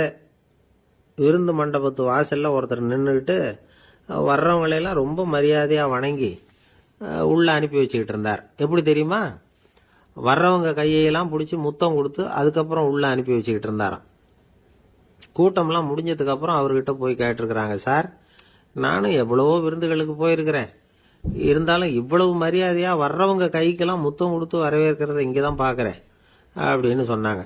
அதுக்கு அவர் சொன்னார், அட போங்க சார், நான் முத்தம் கொடுக்கல, முந்தின பந்திக்கு வந்து சாப்பிட்டவங்களே அடுத்த பந்திக்கும் வர்றாங்களான்னு மோந்து பார்த்து அனுப்பி வச்சுக்கிட்டு இருந்தேன் அப்படின்னார். இயேசுநாதர்கிட்ட ஒருத்தர் வந்து கேட்டாராம், இயேசுவே என்னை எவ்வளவு நேசிக்கிறீர்கள் அப்படின்னு. அவர் தன்னுடைய 2 கைகளையும் அகல விரித்து இவ்வளவு என்று சொல்லி சிலுவையில் உயிர் நீத்தார் அப்படின்னு சொல்லுவாங்க. அதாவது அந்த நேசிப்புக்கு எல்லை கிடையாது, அதே போல மன்னிப்புக்கும் எல்லை கிடையாது. இது இயேசுநாதர் சொல்லி கொடுத்த ஒரு பாடம். இயேசுனுடைய சீடர்களில் ஒருத்தன் பீட்டர், அவன் ஒரு நாள் இயேசுநாதர்கிட்ட கேட்டிருக்கான், இயேசுவே நான் வந்து என்னுடைய தம்பி கிட்ட அடிக்கடி சண்டை போட்டுக்கிட்டு இருக்கேன், என்னுடைய சகோதரன் கூட, அவனை நான் எத்தனை தடவை மன்னிக்கிறது? ஏற்கனவே 7 தடவை அவனை மன்னிச்சுட்டேன் அப்படின்னு சொல்லியிருக்கிறான். அப்போ இயேசு சொன்னாராம், மன்னிக்கிறதுக்கு எத்தனை தடவைங்கிற கணக்கெல்லாம் கிடையாது, எத்தனை தடவை உன்னுடைய சகோதரன் உன்னை கோபப்படுத்துகிறானோ அத்தனை தடவை நீ மன்னிக்கிறதுக்கும் தயாரா இருக்கணும், அதுதான் அப்படின்னு சொன்னாராம். அப்போ இவனுக்கு ஒன்றும் புரியல, இது என்ன அவன் தப்பு பண்ணிக்கிட்டே இருப்பான், நாம மன்னிச்சுக்கிட்டே இருக்கிறதா அப்படிங்கிறது மாதிரி குழப்பமா இருந்திருக்கிறான். அப்போ இயேசுநாதர் தன்னுடைய சீடன் பீட்டர்கிட்ட ஒரு கதை சொன்னாராம். அந்த கதை இன்றைக்கு நாம் வந்து எல்லாரும் சிந்தித்து பார்க்க வேண்டிய ஒரு கதை. அதாவது மன்னிப்பை விரும்புகிறவர்கள் மன்னிக்கவும் தயாராக இருக்க வேண்டும் அப்படிங்கிறது தான் அந்த கதையினுடைய தத்துவம். அந்த இயேசுநாதர் சொன்ன கதை என்னன்னா, ஒரு மன்னர் இருந்தார். அவர் ஒரு நாள் அரண்மனையில் உட்காந்து கணக்கு வழக்குகள்லாம் பார்த்துக்கிட்டு இருந்தார். நம்ம அரண்மனையிலிருந்து யார் யார் அரசாங்க கடன் வாங்கியிருக்கிறாங்க, யார் யார் திருப்பி செலுத்தி இருக்கிறாங்க அப்படிங்கிற விவரத்தையெல்லாம் பார்த்துக்கிட்டு இருந்தார். அப்போதான் புரிஞ்சுது, அந்த அரண்மனையில் வேலை செய்கிற ஒருத்தனே அரசாங்க கடன் ஒரு வாங்கியிருக்கிறான். எவ்வளவு? 10,000 பொற்காசுகள் வாங்கியிருக்கான் கடன். இந்த 10,000 பொற்காசுகளை திருப்பி செலுத்தலை அரசாங்கத்துக்கு. இது மன்னர் கவனத்துக்கு வந்தது. உடனே நம்ம அரண்மனையில் இருக்கிறவனே அரசு கடன் வாங்கி திருப்பி செலுத்தாமல் இருக்கான், அவனை கூப்பிட்டு வாங்கன்னு சொல்லி கூப்பிட்டுட்டு வந்தாங்களாம். விசாரிச்சிருக்கிறாங்க, என்னப்பா நீ எவ்வளவு ஒன்று? ஆமாங்க 10,000 பொற்காசுகள் வாங்கியிருக்கிறேன், இன்னும் திருப்பி கட்டலைன்றான். உடனே அவர் மன்னர் சொல்லியிருக்கிறார், நம்ம சட்டத்திட்டப்படி நீ உடனே பணத்தை திருப்பி கட்டிடு, அப்படி உன்னால கட்ட முடியலன்னா உன்னுடைய வீடு வாசல் சொத்து சுகம் எல்லாத்தையும் விற்று அந்த பணத்தை அரசு கருவூலத்தில் சேர்த்துக்கிறதுக்கு நானே ஏற்பாடு பண்ணிடுறேன் அப்படின்னு அந்த மன்னர் சொன்னாராம். இவன் அப்படியே அதிர்ச்சி ஆயிட்டான், அப்படியே பொத்துன்னு காலில் விழுந்தானா, மன்னா என்னை மன்னிச்சுங்க, என்னால் முடியல, எனக்கு மன்னிப்பு கொடுங்க அப்படின்னு இருக்கான். உடனே அவர் எழுந்திருச்சு, சரி நீ மன்னிப்பு கேட்டுவிட்ட, அதனால உன்னை மன்னிக்கிறேன், நீ பணம் கட்ட வேண்டாம் அப்படின்னு சொல்லி அந்த மன்னர் அவனை விட்டுட்டாராம். பணத்தையும் தள்ளுபடி போட்டார், நீ திருப்பி கட்ட வேண்டான்னு. இவனுக்கு ரொம்ப மகிழ்ச்சி, அதனால ரொம்ப உல்லாசமா வந்துகிட்டு இருக்கிறான். தெருவில் வந்துகிட்டு இருக்கிறப்ப இவங்கிட்ட கடன் வாங்கின ஒருத்தன் எதுக்கு வந்துகிட்டு இருக்கான். அவன் இவங்கிட்ட ஒரு 100 பொற்காசுகள் கடன் வாங்கியிருக்கான். அவன் வந்தான், இவன் போய் அவன் சாட்டையை பிடிச்சிக்கிட்டான், நீ எப்படா என் கடனை திருப்பி கொடுக்க போறேன்னு. அவன் இப்போ முடியல, கொஞ்சம் பொறுத்துக்கா, அப்புறம் தரேன் இருக்கான். அதெல்லாம் முடியாது, நீ கொடுத்து தான் ஆகணும் அப்படின்னு இவன் புடிவமா சொல்றான். இப்ப நிலைமையை பாருங்க, இவன் ஏற்கனவே இவன் 10,000 பொற்காசுகள் அரசாங்கத்தில் கடன் வாங்கினா அதுக்கு மன்னிச்சு விட்டுட்டார் இவனை. ஆனா இவன் இன்னொருத்தனை மன்னிக்கிறதுக்கு தயாரா இல்லை. இவங்கிட்ட கடன் வாங்கின இன்னொருத்தன் 10 பொற்காசுகள், அவனை மன்னிக்க தயாரா இல்லை. அவனை கொண்டு போய் நீதிமன்றத்தில் கொண்டு போய் நிறுத்தி தண்டனை வாங்கி கொடுத்துட்டான். நீதிபதி என்ன சொன்னார், அந்த இவன் வாங்கின பொற்காசுகளை திருப்பி கட்டுற வரைக்கும் ஜெயிலில் இருக்கணுங்கிறது தீர்ப்பு. ஆனா உடனே அரசர் காதுல வந்து விழுந்தது. சொல்லிட்டாங்க, உங்ககிட்ட மன்னிப்பு வாங்கிட்டு போனானே ஒருத்தன், அவன் இன்னொருத்தனை மன்னிக்கிறதுக்கு தயாரா இல்லை, அவனை கொண்டு போய் ஜெயிலில் அடைச்சுட்டான் அப்படின்னு. உடனே மன்னர் பார்த்தார், இவனை மறுபடியும் கூப்பிட்டு வர சொன்னார். தபரப்பா, நான் உன்னை மன்னிச்சு விட்டேன், ஆனா நீ இன்னொருத்தனை மன்னிக்கிறதுக்கு தயாரா இல்லை, அதனால என்னுடைய தீர்ப்பையும் மாத்துறேன், நீயும் அரசு கடன் தீர்ற வரைக்கும் ஜெயிலில் தான் இருக்கணும் அப்படின்னு சொல்லி ஜெயிலுக்கு அனுப்பிச்சுட்டாராம். இப்படி ஒரு கதையை இயேசுநாதர் தன்னுடைய சீடருக்கு சொன்னதாக ஒரு வரலாறு. அது என்ன அதிலிருந்து நாம புரிந்து கொள்ள வேண்டியதுன்னா, நாம மன்னிக்கப்படணும்னு நாம விரும்புறோம்னா நாம இன்னொருத்தரை மன்னிக்கிறதுக்கு தயாரா இருக்கணும். அதனால நாம இன்னொருத்தரை யாரையும் மன்னிக்க மாட்டோம், ஆனா என்ன இன்னொருத்தர் மன்னிக்கணும் அப்படிங்கறது மாதிரி செய்யக்கூடாதுன்னு சொல்லுவாங்க. அது மாதிரி நாம இப்ப இது தப்பா புரிஞ்சுக்கிறவங்களும் இருக்கிறாங்க. பாவம் மன்னிப்புங்கிறதுலாம் எதுக்குன்னா, அதாவது மறுபடியும் பாவம் செய்யாம இருக்கிறதுக்காக தான். அதான் மன்னிக்கிறாரே அப்படிங்கிறதுக்காக மறுபடியும் பாவம் பண்ணிட்டு இருக்கிறது இல்லை. அதான் ஒருத்தர் கேட்டாராம், பாவத்திலிருந்து மன்னிப்பு கிடைக்கணும்னா நீ என்ன செய்யணும் அப்படின்னு கேட்டிருக்காரு. அதுக்கு அவன் சொல்லியிருக்கிறான், நான் முதல்ல பாவம் செய்யணும், அப்பதானே மன்னிப்பு கிடைக்கும் அப்படின்னு நானா. இப்படிப்பட்டவர்கள் தான் இன்னைக்கு உலகத்தில் அதிகமா இருக்கிறாங்க. அதனால இந்த மன்னிப்பின் மகத்துவம்ங்கிறது இயேசுநாதர்ட்ட இருந்து தான் நாம புரிஞ்சுக்கணும். அந்த இயேசு சொன்ன அந்த மன்னிக்கிற மனோபாவம் இருந்தால் இன்னைக்கு உலகம் பூராவும் அமைதி பூங்காவாக இருக்கும். அதுல ஒன்றும் ஆச்சரியமே இல்லை, அதுல ஒன்றும் சந்தேகமும் இல்லை. அதனால மன்னிக்கிற மனோபாவத்தை நாம எல்லாரும் நமக்குள்ளே வளர்த்து கொள்ள வேண்டும் அப்படிங்கிறது தான் நாம இன்றைக்கு எல்லோரும் சிந்தித்து பார்க்க வேண்டிய ஒரு செய்தி. ஒரு மனுஷனுக்கு 3 விதத்துல கர்வம் உண்டாகிறதுக்கு வாய்ப்பு உண்டு. பணம், பதவி, புகழ். பணம் அதிகமா வந்தா கர்வம் வரலாம், பதவி பெருசா வந்துட்டுதுன்னா கர்வம் வரலாம், புகழ் அதிகமா போனாலும் கர்வம் வரலாம். இந்த 3 வகையான கர்வத்துக்கும் இடம் கொடுக்காம இருக்கிறாங்க பாருங்க, அவங்க தான் சிறந்த மனிதர்கள். ஒரு பெரிய பொறுப்புல இருக்கிறவங்களுக்கு கர்வம் வந்துடக்கூடாது. அப்படி வந்துட்டுதுன்னா அது எல்லாருக்கும் இடைஞ்சல். ஒரு ராஜா இருந்தார். அவர் ஒரு நாள் தன்னுடைய தலைநகரத்தை சுத்தி வந்துகிட்டு இருந்தார். ஒரு இடத்துல ஒரு அழகான நிலத்தை பார்த்தார். ஆஹா, இந்த இடத்துல நமக்குன்னு ஒரு மாளிகையை கட்டினா எவ்வளவு நல்லா இருக்கும் அப்படின்னு நினைச்சார். ராஜா நினைச்சா அது முடியாத காரியமா? சரி, இந்த நிலம் யாருக்கு சொந்தம்னு விசாரிங்க அப்படின்னார் பக்கத்துல இருந்தவங்க கிட்ட. அவங்கெல்லாம் ஓடி போய் விசாரிச்சாங்க. அந்த இடம் ஒரு வயசான கிழவிக்கு சொந்தம், வயசான அம்மாவுக்கு சொந்தமா. அந்த அம்மா தான் அதுல ஒரு குடிசையை போட்டு குடியிருந்துட்டு இருக்கிறாங்க. சரி, அந்த நிலத்துக்கு ஒரு விலையை நிர்ணயம் பண்ணி அதை அந்த வயசான அம்மா கிட்ட கொடுத்துருங்க அப்படின்னு உத்தரவு போட்டார் ராஜா. ஆனா அந்த அம்மா, இது எங்க பூர்வீக இடம், இதை விற்க மாட்டேன் அப்படின்னு சொல்லிவிட்டுது. சரி, 2 பங்கு விலை கொடுக்குறோம்னு சொல்லி பாருங்க அப்படின்னாங்க. அப்படியே சொன்னாங்க அரண்மனை ஆட்கள். அதுக்கும் சம்மதிக்கல அந்த அம்மா. இதை கேள்விப்பட்டதும் ராஜாவுக்கு கோபம் வந்துட்டுது. தன்னுடைய ஆளுங்களை கூப்பிட்டார். போய் அந்த குடிசையை பிரிச்சு எறிங்க, காசெல்லாம் ஒன்றும் கொடுக்காதீங்க அப்படின்னு கத்தினார். அவ்வளவுதான். அடுத்த நிமிஷம் அரண்மனை ஆசாமிகள் போனாங்க, குடிசையை பிரிச்சு எரிஞ்சாங்க. அந்த வயசான அம்மா இருக்கு, அதுவும் அந்த இடத்த விட்டு துரத்தி விட்டாங்க. அந்த இடத்துல ஒரு அரச மாளிகையை கட்டி முடிச்சுட்டாங்க. அந்த வயசான அம்மா பாவம், ராஜாவே இப்படி பண்ணா யாருகிட்ட போய் முறையிட முடியும்? ஒரு ஞானி இருந்தார், அவர்கிட்ட போய் சொன்னாங்க. அவரு இவங்க சொன்னதை கேட்டு மனசுல வச்சுக்கிட்டார். ஒரு நாள் அந்த ராஜாவே இந்த ஞானியை கூப்பிட்டார். புதுசா ஒரு மாளிகை கட்டி இருக்கிறேன், வந்து பாருங்கன்னு. சரின்னு சொல்லி இந்த பெரியவர் ஒரு நாள் அந்த மாளிகைக்கு போனார். சும்மா போகல, ஒரு கழுதையையும் ஓட்டிக்கிட்டு போனார். கொஞ்சம் சாக்குகள், வெத்து சாக்கு, அதையும் எடுத்து கழுதை முதுகுல போட்டு கழுதையை ஓட்டிக்கிட்டு போறார். ராஜா பார்த்தார். அவருக்கு இது ஆச்சரியமா இருந்தது. என்ன இது, மாளிகைக்கு வந்துட்டு போங்கன்னு கூப்பிட்டா கழுதை சாக்கு இதெல்லாம் கூப்பிட்டு வராரு, ஒன்றும் புரியலையேன்னு நினைச்சார். எதுக்காக இதெல்லாம்னு கேட்டார். அரசருடைய தோட்டத்திலிருந்து கொஞ்சம் மண் எடுத்துட்டு போறதுக்கு ஆசைப்படுறேன், அதுக்கு நீங்க அனுமதி கொடுக்கணும் அப்படின்னாரு இவர். இது என்ன வேடிக்கையான கோரிக்கையா இருக்குது அப்படின்னு நினைச்சார் ராஜா. இருந்தாலும் மண்ணு தானே கேட்கிறாரு, எடுத்துட்டு போட்டுமே அப்படின்னு நினைச்சார். சரின்னு அனுமதி கொடுத்தார். அந்த பெரியவர் தோட்டத்துக்கு போனாரு, மண்ணை வெட்டினார், சாக்கில் போட்டு நிரப்புனாரு. ராஜாவை கொஞ்சம் கிட்ட வாங்கன்னு கூப்பிட்டார். இந்த மண் மூட்டையை தூக்கி கழுதையோட முதுகலை வைக்கணும், கொஞ்சம் உதவி பண்ணுங்கன்னார். ஓ, பண்றேனே அப்படின்னு சொல்லி ராஜா கிட்ட போனார். மூட்டையை தூக்கி பார்க்கறாரு, முடியல, திணறி போயிட்டார். இப்போ அந்த ஞானி பேசினாராம்.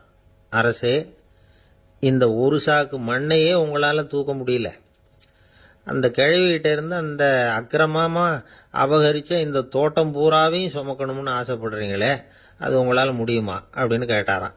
ராஜா யோசனை பண்ண ஆரம்பிச்சார். தன்னுடைய செயலுக்காக வருத்தப்பட்டாராம். அந்த வயசான அம்மாவை உடனடியா வரவழைச்சார். தாயே, தப்பு பண்ணிட்டேன், என்னை மன்னிச்சுக்குங்க, இன்னையிலிருந்து இந்த மாளிகையும் தோட்டமும் உங்களுக்கு தான் சொந்தம் அப்படின்னு சொல்லிவிட்டாராம். போறப்ப இந்த உலகத்திலிருந்து என்னத்தை எடுத்துட்டு போறோம்,